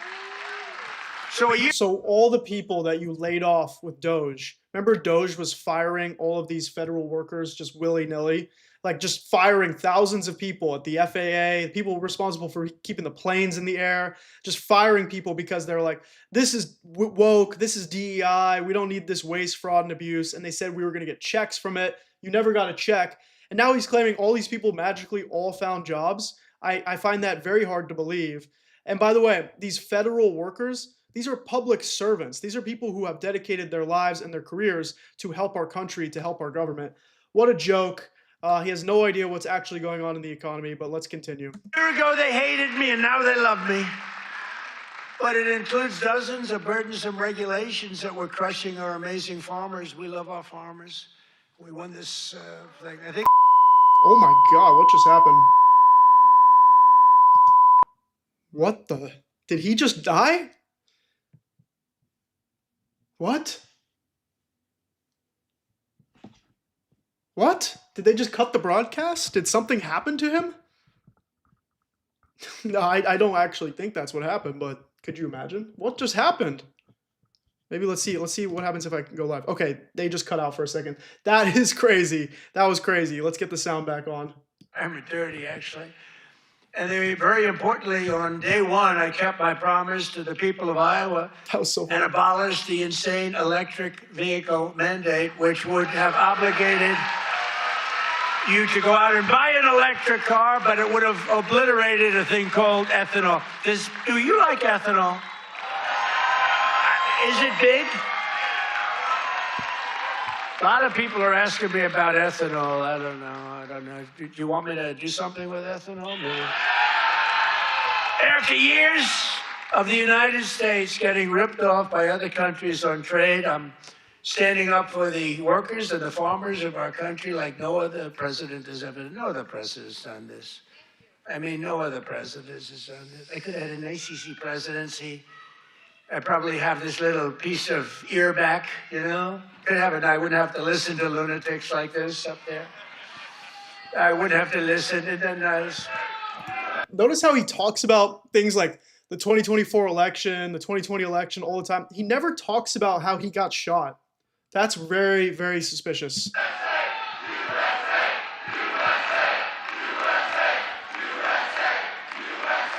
Thank you. Boy, they're good here. Do we love our law enforcement? They work very quickly.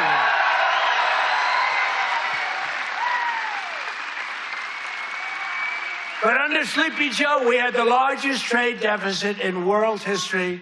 But in 1 year, I've slashed our gaping trade deficit by a staggering 77%. How about that? What about that? That's pretty good, right? 77. Nobody's ever seen that. You know, if you slash your trade deficit by 1%, you're like a genius. They say, oh, he's very electable. He's not so electable. I did 77. I did something else, favored nations on drugs. We now are paying the lowest price anywhere in the world for drugs. In other words, we're matching favored nations. It's called most favored nations. Every other president tried for it. They didn't try very hard. They didn't get anything. I got it done. I got all the nations to agree. You think that was easy? I said, if you don't agree, we're going to put tariffs on you. They said, we agree. We agree. So you'll have a pill that costs $10, as an example, costs $10 in London, costs $130 in Des Moines, and now it's going to cost $20. Think of it. You'll go from $130 down to $20. It's the biggest price reduction of prescription drugs in history. And it would have a huge impact on your health care, too. I was very proud of it. And you know, the fake news, I can't get them to talk about it. Think of it. I got the biggest price reduction in history on drugs, pharmaceuticals. I can't get these guys to talk about it.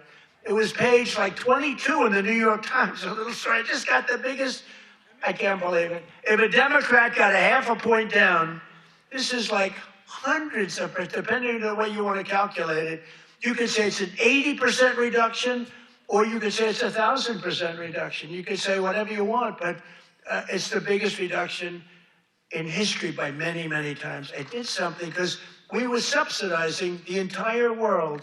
We were paying 10 times, in many cases, more money than the rest of the world. And I said it wasn't fair, and I got it done. And everyone said you could. They said, you'll never get other countries to agree. They said, yeah. I said, yes, I will. They said, you'll never get the other countries to agree. I got the drug companies. That was not easy, I want to tell you, but that was not so bad. But they even told me, we'll agree to it, but you'll never get the other countries. I said, 100% I will. Why wouldn't I get them? And I called Macron of France. I said, you got to double the price of your drugs. He said, no, I will not do that. What was the story with his glasses the other day? What the hell was that all about? But anyway, but I got them all. I don't want to go into a long story. Bottom line, I said, I'm going to increase tariffs by 25. I'm going to charge you 25% tariff if you don't do it. They said, we will do it. Why don't you ask? We'd love to do it. So I got something done that no other president could have gotten done, and no other president. I don't even think they tried, you want to know the truth. Do you think Biden was thinking about it? He just was thinking about how the hell to get off the stage. Remember, the guy could never find it. You have so many ways. You can jump off the front if it really gets... You got stairs all over the place. The guy could never find his way off the stage. This was not a good sign. But I made new fair trade deals with countries covering half of all U.S. trade.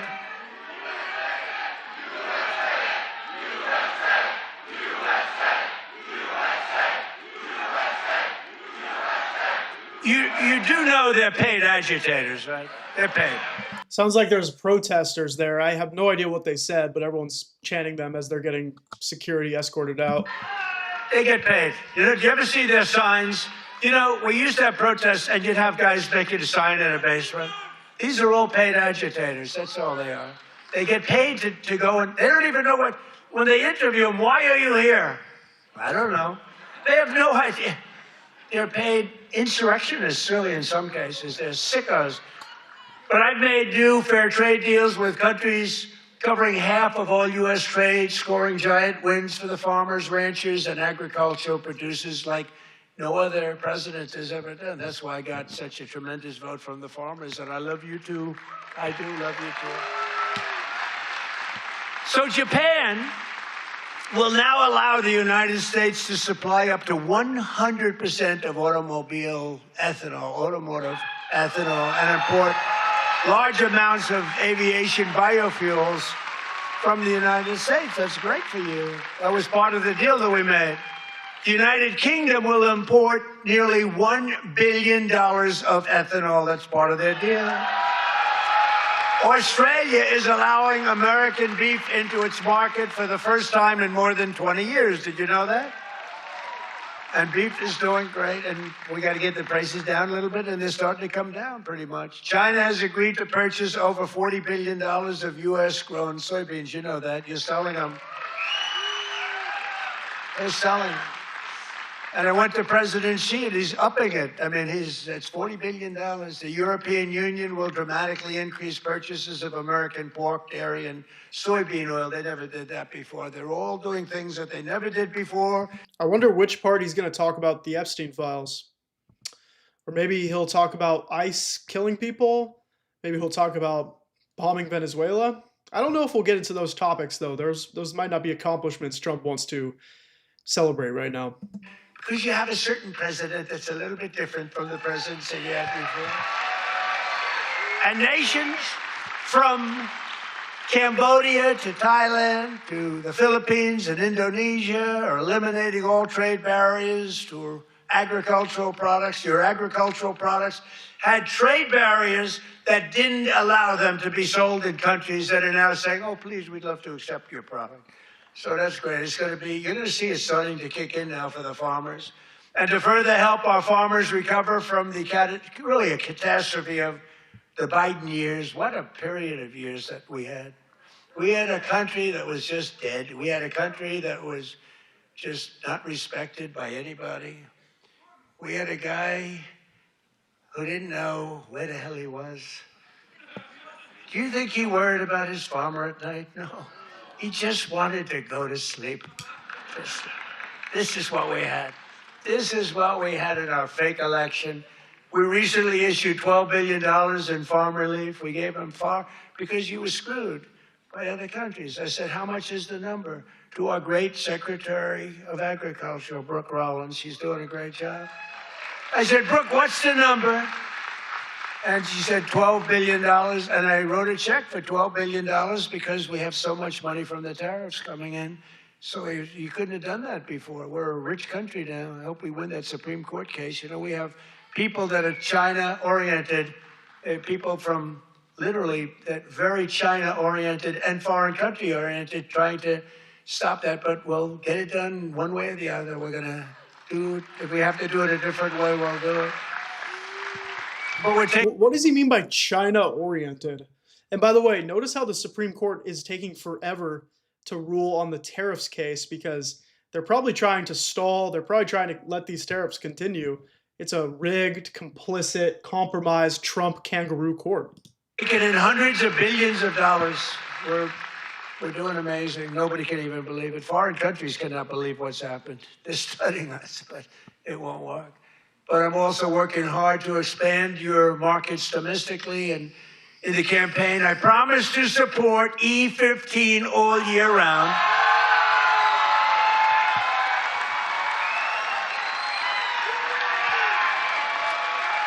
Yes? Yes? Should I do it, Kaufman? Should I do it?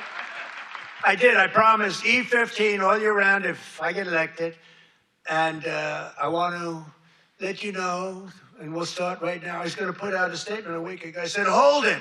I'm coming to Iowa to make a speech. I'm not going to put out a truth. I want to be there in person to tell them, the people of Iowa, to know that I am trusting Speaker Mike Johnson, who's great, and Leader John Thune, who's great. That's House and Senate.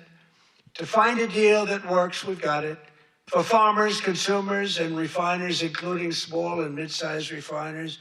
In other words, to get E15 approved, and they're working on it. They're very close to getting it done. So I just wanted to let you know that.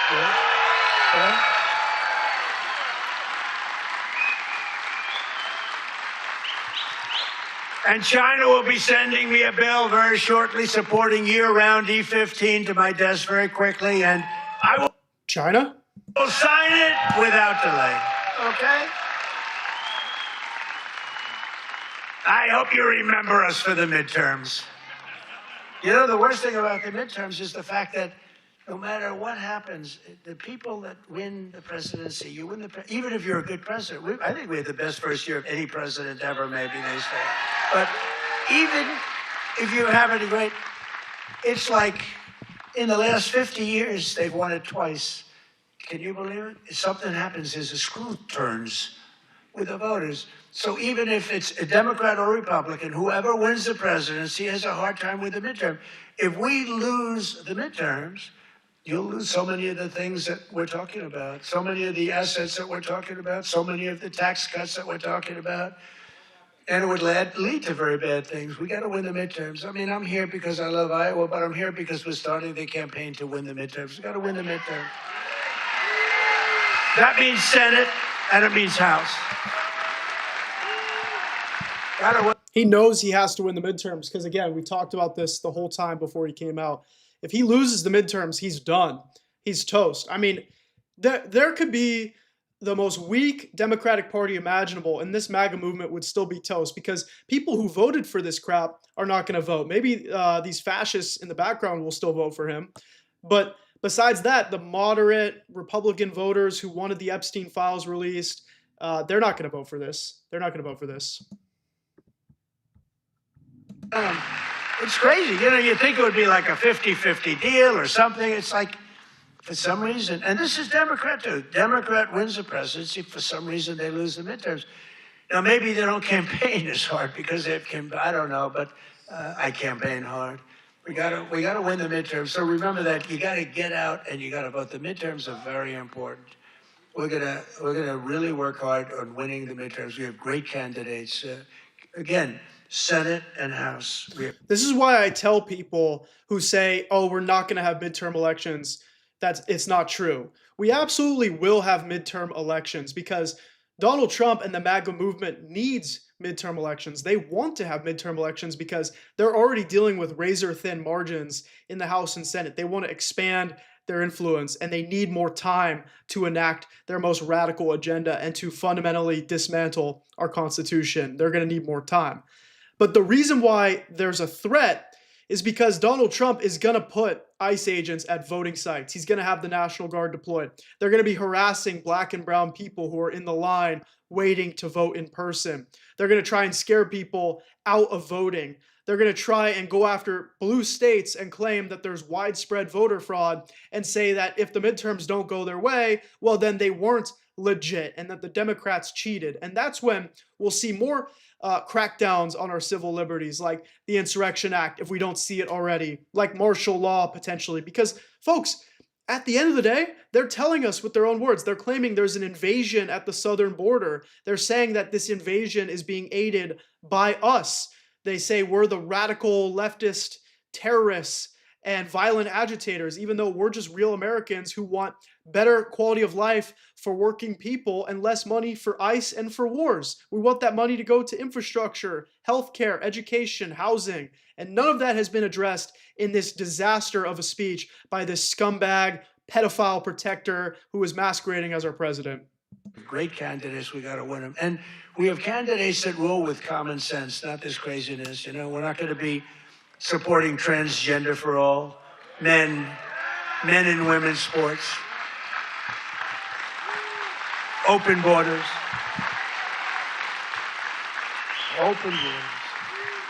The worst is open borders because, you know, I take care of things and, you know, inflation I had to beat very quickly and all, but this open border thing, you know, it's a lot of work. Taking criminals in that they allowed into our country where the jails are opened up. Remember the jails, the prisons all over, from all over the world, they're opened up. The Congo, all over South America, Venezuela, they open up their jails.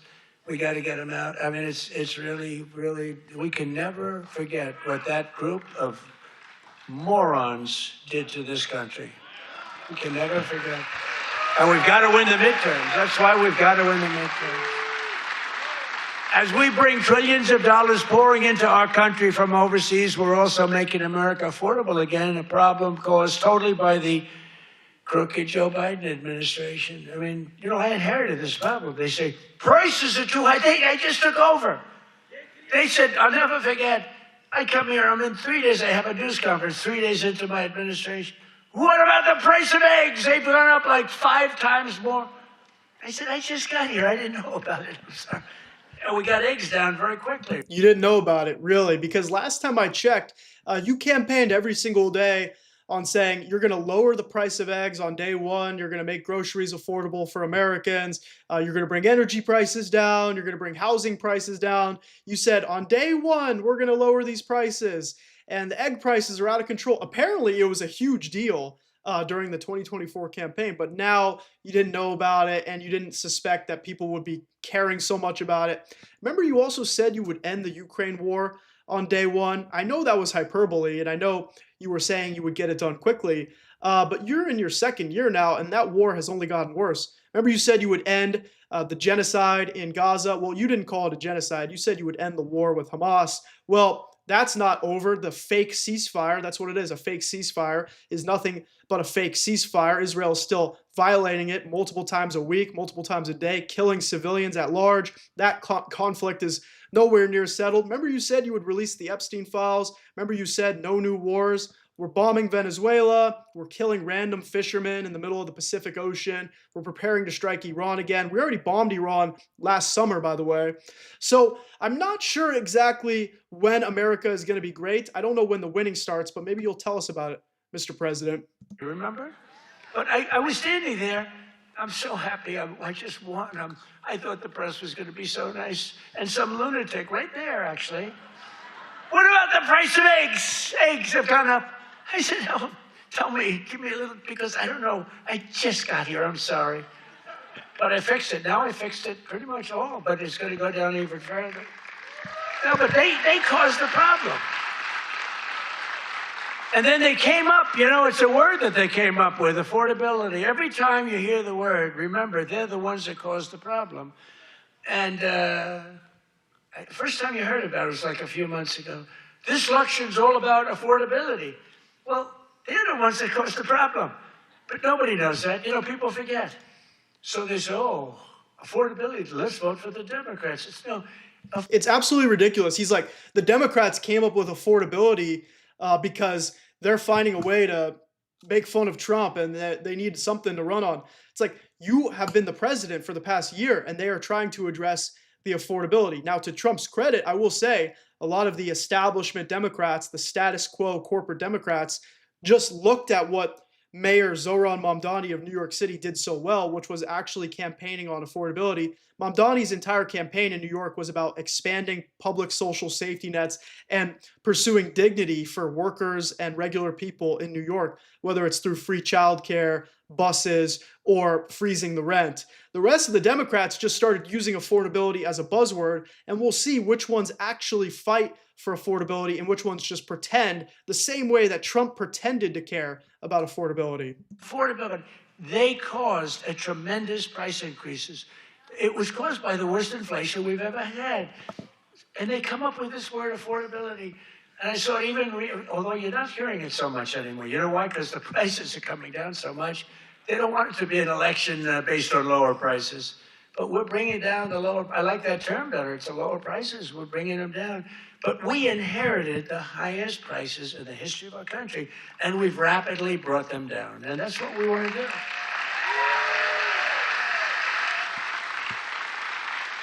Did you ever see them where they're being interviewed? This will be an election on affordability. And I say that, but they never talk about it after. That's all they say. They just say affordability, but they never do anything, Mr. Chairman, right? They never say, they don't talk about what do they mean. So everyone says, look, you people are doing a lot of things. You're not into politics that much, although you like it. You like Trump. But you're not into politics, but you're not going to go back and examine. All you know is, therefore, I guess that means they did a good job. They almost destroyed our country. They were pricing you out. When gasoline's at $4.50 and now it's at $1, I was told, I was saying $1.99 today in Iowa. I was told that it was $1.85 it hit a gallon in Iowa. And that's like a massive tax cut. It's actually like a massive tax cut. So the Biden nightmare cost a typical American family $34,000 in 4 years, but after 1 year of Trump, real wages are already up more than $2,000. Think of it, that's a $5,000 swing, much faster. Wages have gone up much faster. Think of this than inflation. With him, it was just the opposite.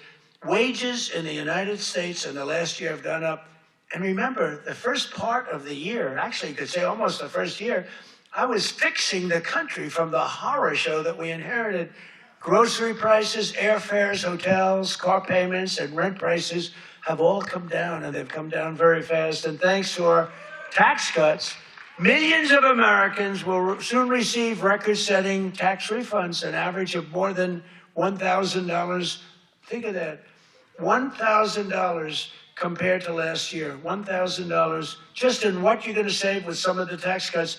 And that number goes up exponentially over the course of 4 years.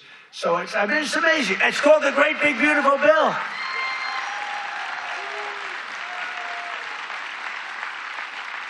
You know, one other thing that you get that's I thought was so great, I came up with it. You know, very rich people get deductions. Middle income people don't get deductions. They never have to. I said, why is it that when a rich person buys something, they get a deduction on interest, but when somebody that's working like hell, they don't get it, they want to buy a car? And I said, why can't somebody buying a car in America, only if it's made in America, if it's made in some other country, we have no interest. So I got it approved in the Great Big Beautiful Bill. You get a full tax deduction against your income tax. You get a full tax deduction. Think of it, if you purchase a car in America, if you borrow money, the interest that you're paying on that borrowed money is a full deduction for your tax purposes. And that's a tremendous deal. And you know what? It's also great for the car companies, because the car companies are going to be making a lot more cars that they couldn't believe it. And I got it passed. So just remember me as you take those deductions, please. The king of deductions. No, but it was always unfair the way a lot of people got treated. You take that deduction. One of those who will be seeing a big benefit thanks to our tax cuts is Erica Perltel. Where's Erica? Is she here? Erica? Where is Erica? Where is she? Oh, she's so beautiful. I'm not allowed to say that anymore. If I say a woman is beautiful, that's the end of your political career, you know? But she is beautiful. How are you? It's not only disgusting because he's married, but it's disgusting because the White House is currently protecting pedophiles. And he jokes, he's like, I can't say a woman is beautiful, it'll end your political career, knowing very well that his political career has not been ended despite the fact that he was literally convicted in a court, convicted of sexual assault. He was convicted in a civil trial against E. Jean Carroll, had to pay her millions and millions of dollars because the court found him guilty. And the judge basically went as far as to say Trump raped her, but didn't put that in the actual conviction. And he didn't have to pay anything because he became president and basically protected himself through the presidency. And Trump is known for being best friends with Jeffrey Epstein and known for doing things to little children. So for him to say, oh, I can't call a woman beautiful, it'll end your political career, it's just disgusting. It's disgusting, and now all the people behind him, they're also complicit. And everybody who claimed to care about the children are suddenly very okay with the president protecting pedophiles, including potentially himself. Congratulations. What a good story. She's the general manager at Whiskey River Bar in Ankeny, Iowa, which, as you know, I visited strongly a couple of times in the campaign. And Erica's been able to hire many new employees, and they're each going to be taking home thousands and thousands of dollars extra because of the no tax on tips. And she's got a lot more people wanting to work for her, too, because of that no tax on tips. That's just one of many. How's that working out, Erica? Good? You want to come up and say a few words? Come on up, Erica. You want to come on up? And while she's coming up, also with us is Judy Waldron from Davenport. Judy works part-time as a bartender, and her husband, Chris, is an electrician who works hours on overtime each week. Their family is going to save thousands of dollars on no tax on overtime and no tax on tips, which they'll use to prepare for retirement. And I want to thank you, Judy. Where's Judy? Come here. Where's Judy? Come on up, Judy. Get up here. Come on up. They're totally unprepared for this, but what the hell, right? Say a few words. Thank you. Thank you. Thank you. Thank you, President Trump. No tax on tips is huge for everyone in the service industry. Thank you very much. Thank you very much. Congratulations. Thank you. That's all. Very bizarre. I would just like to say the same thing. Thank you very much. We appreciate it. Thank you very much, Andy. Good luck. Thank you, He definitely just wanted them to come up because he wanted to hit on them. Let's be real. I refuse to say they're beautiful. I refuse. But they're beautiful. What did I just say? This guy is such a creep, man. I don't know how anybody sees this and they're not totally weirded out by him, especially considering the White House is actively protecting pedophiles, including him, allegedly. I mean, if they were innocent, why don't they just release all the files? And what I don't understand is this entire speech, he hasn't once talked about being the most transparent administration in American history. They said, we're going to release all the Epstein files on day one.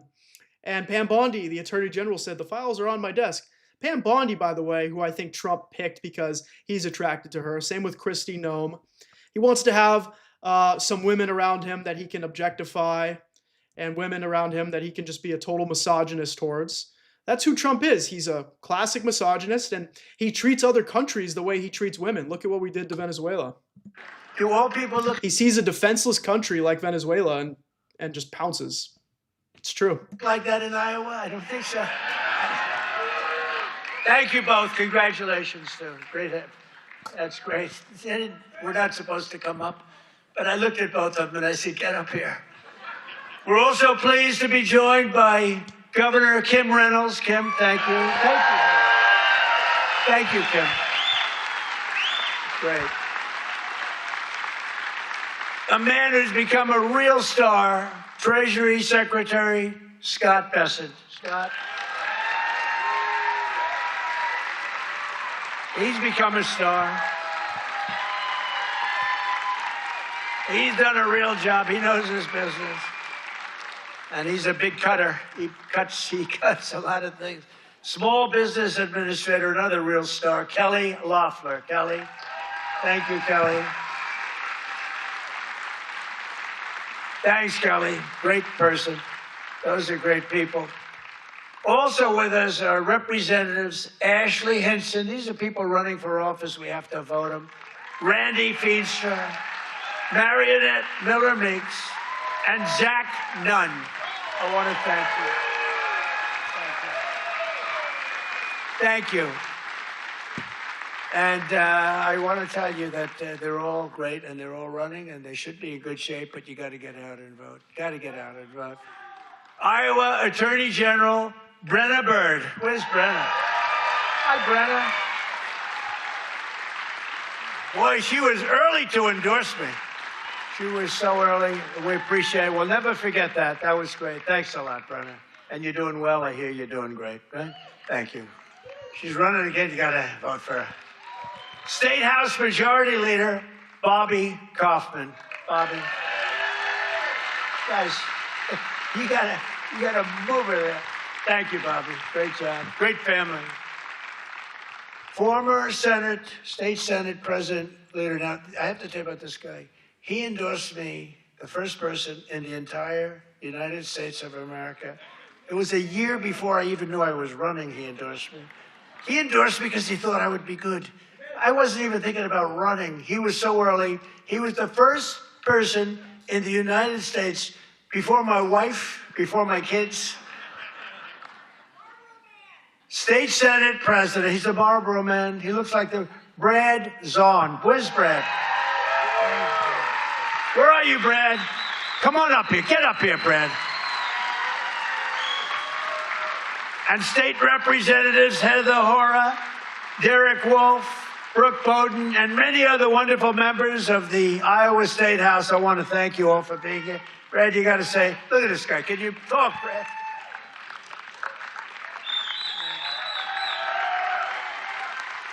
Well, it's an honor to be here.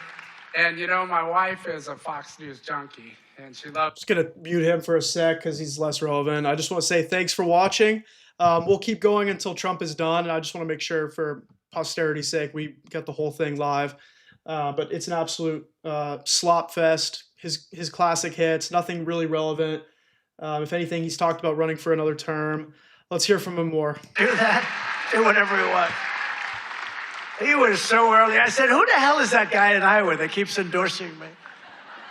Thank you, Brad. We won't forget. The Trump administration has done more in 12 months than most administrations achieve in 4 years or 8 years, and we've done a lot. I've recently introduced my plan to repair the damage of the Unaffordable Care Act, the worst disaster, which now costs many families more than a mortgage. If you look, a number came out, it's a bigger cost than a mortgage, and it's bad health care. Obamacare was created to make insurance companies rich with government subsidies. I want all that money that gets paid to the insurance companies to get paid directly to the people. That's all I want. So that you can buy better health care at a lower cost. The problem is the Democrats don't want to do that because they are owned by the insurance companies. So they say, oh, we don't want to do that. I want the money to be paid to the people to go out and buy their own health care. You'll buy much better health care. You have a lot of money left. How about just universal health care? That is such a joke of a plan. Oh, we'll just send you like a check for $1,000. Great, I can afford health care for maybe like a month or two. Thank you, Mr. President. Thanks for like giving me like 1 month off my health care. But apparently we have billions of dollars for ICE, billions of dollars for foreign wars. You know, we send all that money to Israel and they have free health care. And Trump is talking about sending your tax dollars to Greenland to give $100,000 to every person in Greenland to try and bribe them into wanting to join the US. And they get free health care. The people of Denmark get free health care. And pretty much every modern nation around the world has better health care than us and free health care. And yet we call ourselves the richest country in the world, and Donald Trump says he's delivering for the people, and this is what we get. He's going to maybe send you a check. Did you ever get your tariff check? Did you ever get your Doge check? If the answer is no, then you got played by this scumbag masquerading as our president. And I'm also making it a lot easier to buy a thing called a house, the American dream. Last week, I signed an executive order to ban Wall Street and large institutional investors from buying up all the single-family homes in America. Because we don't want America to become a nation of renters, and that's what they forced happen. I mean, you have these companies, they own 5,000 houses, 20,000. One has hundreds of thousands of houses. We don't want that. We want people to be able to buy houses. At the same time, I want to keep the value of the house very high of those people who already own a house. We're not forgetting about them because they don't necessarily match those two things. You know, we get the prices down. Well, what does that do? Very important to me, more important to me, is, you know, people have become rich by owning their home. We're going to keep them nice and rich. Is that okay? You know, nobody... I'll bet you've never heard that before, right? Yeah, because it's a horrible idea. He's essentially saying he cares more about his wealthy billionaire and multimillionaire real estate investors and real estate friends who can get rich off making sure that your housing is not affordable, that people can go into neighborhoods and buy up housing units for giant corporations to jack up the prices, to build luxury condos in places where we need affordable housing, to make sure that you can never live the American dream and you can never buy a home. But legacy America, these luxury donors of Trump, can maintain their multi-million-dollar properties and continue profiting off of your lack of a basic human need, which is housing. Housing is a human right. Okay? And eventually in this country, we will have a world where everybody can have a home. But right now, while housing is still a for-profit industry, you're going to have corrupt corporate people like Donald Trump who want to make sure that you can't afford a home because he cares more about his rich friends. But people own a home, and for the first time, their home interest, we're not going to bring that price down. I want to say, let them be rich. But we're strengthening Fannie Mae and Freddie Mac that you've heard about, and in the last 12 months, those institutions have... He's literally telling you he has no intention of lowering the prices of homes. There's no housing plan, and there's no plan to build houses. So what's the plan here? Is my generation ever going to afford a home? I don't have $1 million ready to buy my first home.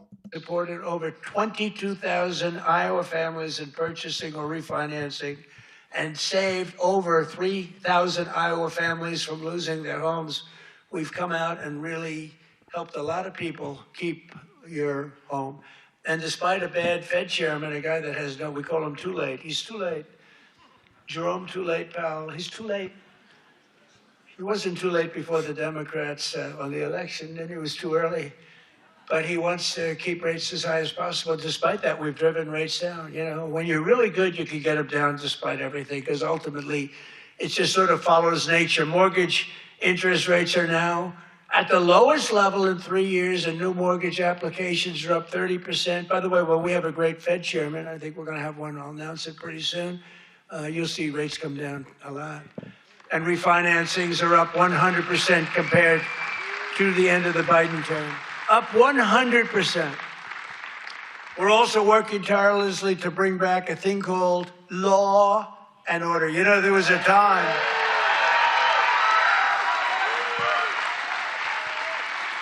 So there was a time that you weren't allowed to use the words law and order. I like that guy. You weren't allowed to use the term law and order. You weren't allowed to use the term Christmas. Merry Christmas, everybody, right? Remember that 2016? I ran on, we're going to bring back Christmas. We did. Now they're afraid to suggest it, but we brought that back. But law and order, we need law and order. And we have the lowest crime rate now in the history of our country. That's good, but we'll do even better. And as everyone is aware, we've totally and completely closed the southern border with little fanfare, but tremendous success. When the southern border is closed, nobody's coming in.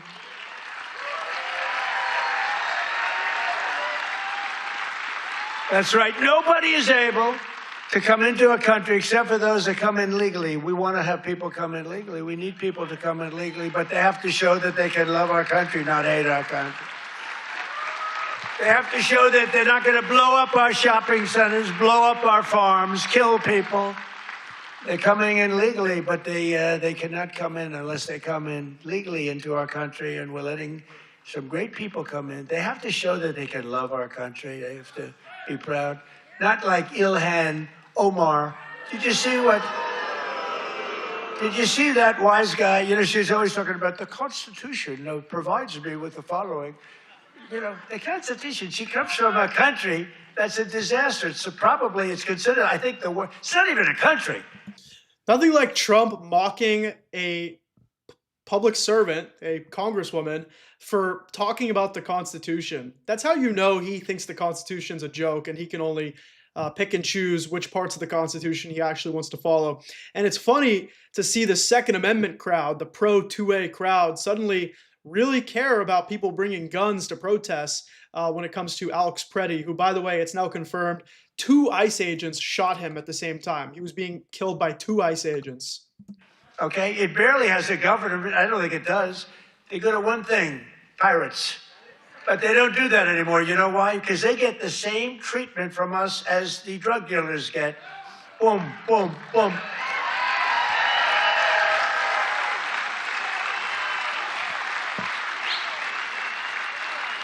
I don't care what ship they're attacking. When they attack, when we see them going in, ping, that's the end of them.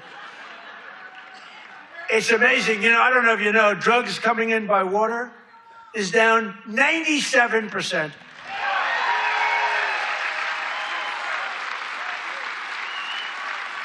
And we're trying to find out who the other 3% is, because we consider them the bravest people in the world. Who the hell are the 3%? That is down 97%. And now we're taking them down on the land. The land is much easier than the sea. You had to do the sea first, but the sea is done. We haven't exactly helped the luxury fishing business, I would say. Would you like to go fishing? No, thank you. Let's go deep sea fishing today. Let's go on another boat, deep sea fishing. Sorry about that. But it's down 97%. We've done a job. I'll tell you, we've made our country respected again. The greatest military, we have the greatest military in the world. You know, I rebuilt our military in our first term, and we have the greatest military in the world. So you read much about Minnesota, where unbeknownst to the public, we have brought down crime very substantially in Minnesota. We've taken out thousands of hard criminals, hardened, vicious, horrible criminals. You don't read about things like Washington, D.C., where there is virtually no crime, and it was horrible a year and a half ago. Memphis, Tennessee, which was a real disaster, and now it's down. Crime has dropped by 78% in the last 2 months. New Orleans, Louisiana, I was asked by the governor of Louisiana to help them with New Orleans. It was a disaster, and crime is down 54% in about 3 weeks. You don't read about that. And we've done all of this by taking thousands of criminals out of these states. We took over 2,000 people out of Washington, D.C. These were criminals. You know, if you remember, about 2% of the population, it's a very simple business. 2% of the population causes 90% of the crime. So when you start decimating that 2%, boom, that's why we have it's an amazing number when you think. It's just crime over and over and over. 2% creates 90% of the crime. Isn't that amazing? Not that complicated, is it? In 1 year, we've achieved the largest drop in the murder rate in the history of our country. Drug overdose deaths are down by 21%, the largest drop ever recorded. We got to do better than that. And I've designated the drug cartels as foreign terrorist organizations. Big deal. And despite the strong efforts of the fake news media, we are starting to see the historic success reflected in tremendous polls. We have great polls. In last week's Rasmussen poll, we're leading among Hispanic voters. We're leading by a lot. Nobody's ever seen a Republican lead among Hispanic voters. You know, Hispanic voters don't want crime. People don't realize that. Hispanic voters want strong borders because they know what's coming in and they don't want them. They're great. They've been great. We did so great in the election with Hispanic voters. We did so great with black men. We did so great with white everything. In yesterday's RMG poll, a clear majority of Americans support our deportation policies by a margin of 10%. Now, I don't know why 10%, because I don't think it's even, I mean, wouldn't you say like 100%? Who the hell would be against? Maybe somebody that hates our country. In a recent Harvard-Harris poll found that 80% of Americans support our unprecedented operation to deport criminal aliens. In other words, 80%, that's more like it, of the people support our operation to remove really dangerous, bad people out of our country. That's literally a made-up statistic. You cannot find that statistic anywhere. The internet is free. Google is free. You can try to find something like that. That is complete BS. That is not true whatsoever. He wants you to believe that people still actually support what's going on in the streets of America. And even the people who voted for Trump because they wanted the Epstein files released, they wanted the economy to be better, and they wanted to close the border and deport really bad criminals, which is what they were told, are finding what's happening abhorrent. Because you've got ICE operating as a paramilitary force for Donald Trump, killing American citizens on a near weekly basis. Someone else was shot today in Arizona. We'll find out if they're a citizen or not. Doesn't matter to me. We shouldn't have federal agents shooting people in the streets of America. And we shouldn't have federal agents who have an office in Israel, by the way. Why does ICE need an office in Israel? I just made a video about that. And why is ICE traveling to Milan, Italy for the Olympics? What are they, his private security forces? And why is ICE going to be at the Super Bowl? I don't know. I don't understand. Well, I do understand. It's because they're his Gestapo.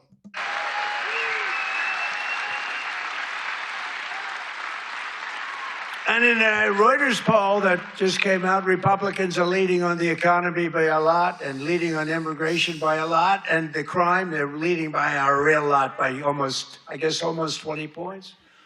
And in real clear politics average net approval, the Republican Party is more than 10 points more popular than Democrats. And I don't even understand that. How can 10 points is considered a lot?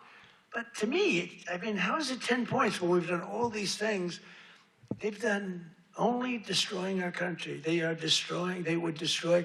I'm telling you, if Kamala won, or any of them. I think Gavin Newsom is worse because, I mean, he's destroyed California. If they win, that group, that ideology wins, you will be Venezuela on steroids. And I've said it for years. And you know what? They will destroy our country. The country would have been destroyed already. We're fully rebuilding the U.S. military with more than $1 trillion we're spending on the military. And in June, we obliterated Iran's nuclear capacity in Operation Midnight Hammer. You saw that. People have been waiting for 22 years to do that, and we were right at the end. They were about a month away from having a nuclear weapon. We had to do it. And by the way, there's another beautiful armada floating beautifully toward Iran right now. So we'll see. Did Trump essentially just admit that we're going to go to war with Iran? Did you hear that? He said there's a beautiful armada heading towards Iran right now. That's pretty newsworthy if you ask me. And you can even hear in the audience, people aren't sure whether to cheer for that or to kind of turn to their fellow fascist thug to the left and to the right and go, huh, is that what we voted for? I thought we voted for no new wars. I thought we were done with endless regime change wars and we were going to be America first. And you're saying you bombed Iran and you were waiting 22 years to do it. Well, you already bombed Iran during your first term. And if people were waiting 22 years to take out their nuke facilities, how come this wasn't something you wanted to do during your first term?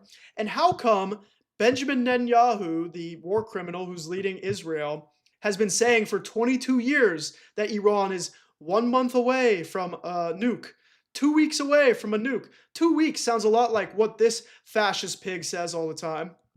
And Donald Trump says, oh, they were 1 month away from a nuke. And now we've got a beautiful armada heading towards Iran. So let me get this straight. You can't afford a house, and you can't afford healthcare, you can't afford groceries, and you're living paycheck to paycheck. Meanwhile, Donald Trump's military actually has a $1.5 trillion budget. That's why you don't have healthcare. That's why you can't afford to go to college. That's why nobody my age can buy a home. But Donald Trump wants a beautiful armada to head towards Iran so we can conduct regime change war in Iran because that's what's happening. And we're going to do it with Israel. Thanks, Trump. I hope they make a deal. I hope they make a deal. They should have made a deal the first time they'd have a country. And just weeks ago, in a spectacular operation in Venezuela, we brought the outlaw dictator Nicolas Maduro to face American justice.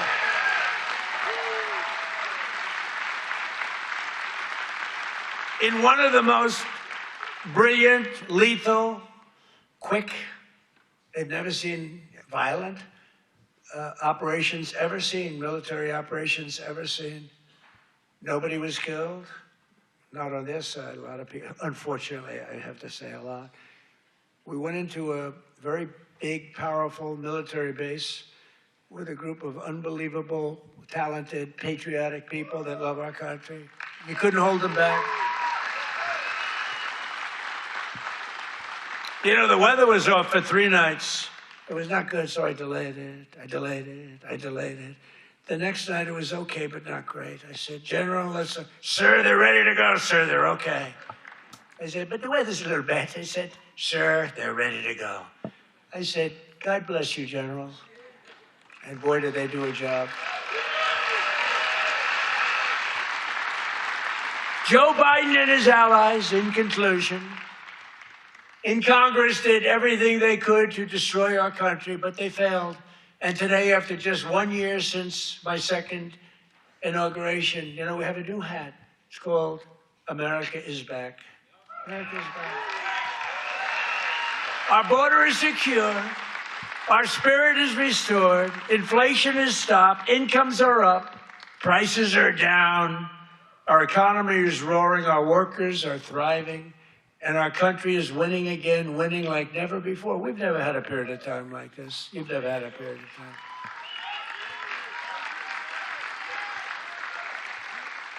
I just left a great group of people from Iowa, and half of them were crying as they talked to me. I don't think they were crying because I'm doing a bad job. You know, in theory, you'd cry if you do a bad. They were crying because I've done a good job. Sir, they said, sir, you've brought our country back. crying.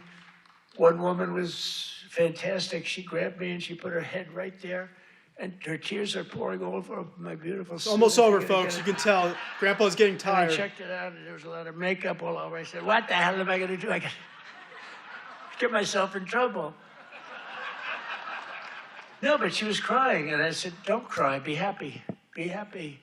With the help of the incredible people of Iowa, we're repairing 4 long years of disaster and decline, and we're beginning what will be known as the greatest years in the history of our country. I believe that, too.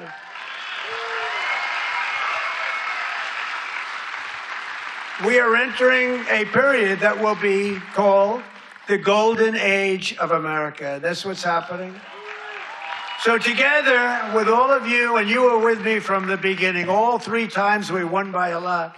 I don't know if you remember, but before I got involved, this was really a Democrat state. You know that. I don't want to bring it up. And then I came along, and it wasn't a Democrat very long, and our great chairman did such a good job. Boy, oh boy, oh boy, you could do anything. I've offered him, come to Washington, take any position. But he likes it. He just doesn't want to leave. I think you just want to stay in Iowa. I don't blame you. But you are fantastic. But we've won all 3 times by a lot. But this used, until we came along, this used to be a Democrat state, and then we turned it. Barack Hussein Obama, have you heard of him? He won both times, didn't he win both? He won twice, you know. Barack Hussein Obama, wonderful president, really brought people together, didn't he? But Barack Obama won twice, you know, and so everyone said, well, Iowa, you know, they had this down as not winnable, and we won in a landslide. 3 times we won in a landslide. So. Together with all of you, the citizens from all across this incredible, beautiful land, we will make America powerful again. Oh, we've done it. We will make America wealthy again. We will make America healthy again. That's happening. We will make America strong again. This is the part where he does this little lullaby that he tells himself before Grandpa has to go take a nap. And we will make America proud again. We will make America safe again. And most importantly, we will make America great again. Thank you, Iowa. Thank you. Thank you. Okay. I'm not going to let the YMCA song play because copyright for me. And, you know, it's funny. That song is like a gay rights anthem. You know, it's beloved in the gay community. And his administration is so racist and sexist and homophobic. It's disgusting. And they use those issues to distract you from the fact that they have no plan for the economy, no plan to use your tax dollars for anything useful, just more war with Iran. So a lot of people in the chat are saying, what a pointless thing. It was extremely pointless, but there was something newsworthy. He said there's an armada of ships heading towards Iran. So we kind of knew that already, but now it's confirmed that there's military forces in the Middle East ready to strike Iran. He said that if Iran's government kills protesters, then the U.S. military will come in, whatever that means. I think they're going to use the riots in Iran as a precursor to start another regime change war, but we will see. What a disgusting pig he is. Folks, thank you so much for sitting through that with me. You made it more bearable for me, and I'm glad we got to do that together. Welcome, and thank you for being here. Look, that's going to do it for today. Thank you for watching The Pulse with Josh Greene. I'll be live, weekly. My plan is going to do like a soft Tuesday, Wednesday, Thursday live. Usually I like going live around 11 a.m. Pacific time, but for something like this today, he spoke at 1 p.m. Pacific, although we know that really turned into 2 p.m. Pacific. I want to remind you, if you're not subscribed, just click the subscribe button. It's free. It supports the channel immensely, and it's a great way for you to never miss a video. And you may think you're subscribed, but do me a favor, just check. Make sure you click subscribe. Make sure it goes through. If you want to support the show, you become a member by clicking the join button below this live show. You'll see a button that says join. You click join, and it's less than $5. It's a way to directly support my work, and also you get some cool perks and features, like you'll be able to be a member featured chatter, and every time you comment on a video, it shows you're a member, lets people know that you support the channel. And eventually, I'm going to start releasing some exclusive content for members only as well. Those are going to be interviews, maybe some behind the scenes coverage of the work, and a great way to just connect and support the channel. Yes, Trump is ruining YMCA. I don't think they may have told him to not use the song, but they don't listen to anything. This administration just does whatever they want. Make sure you like this. Make sure you share the channel with other people. If you want to follow on other platforms, Instagram, TikTok, everything is just at Josh the Progressive. You know it. I know it. Folks, thanks for being here. Thanks for taking the time today. Stay well, stay vigilant, and fight the fascist Trump regime. I'll see you on the next show.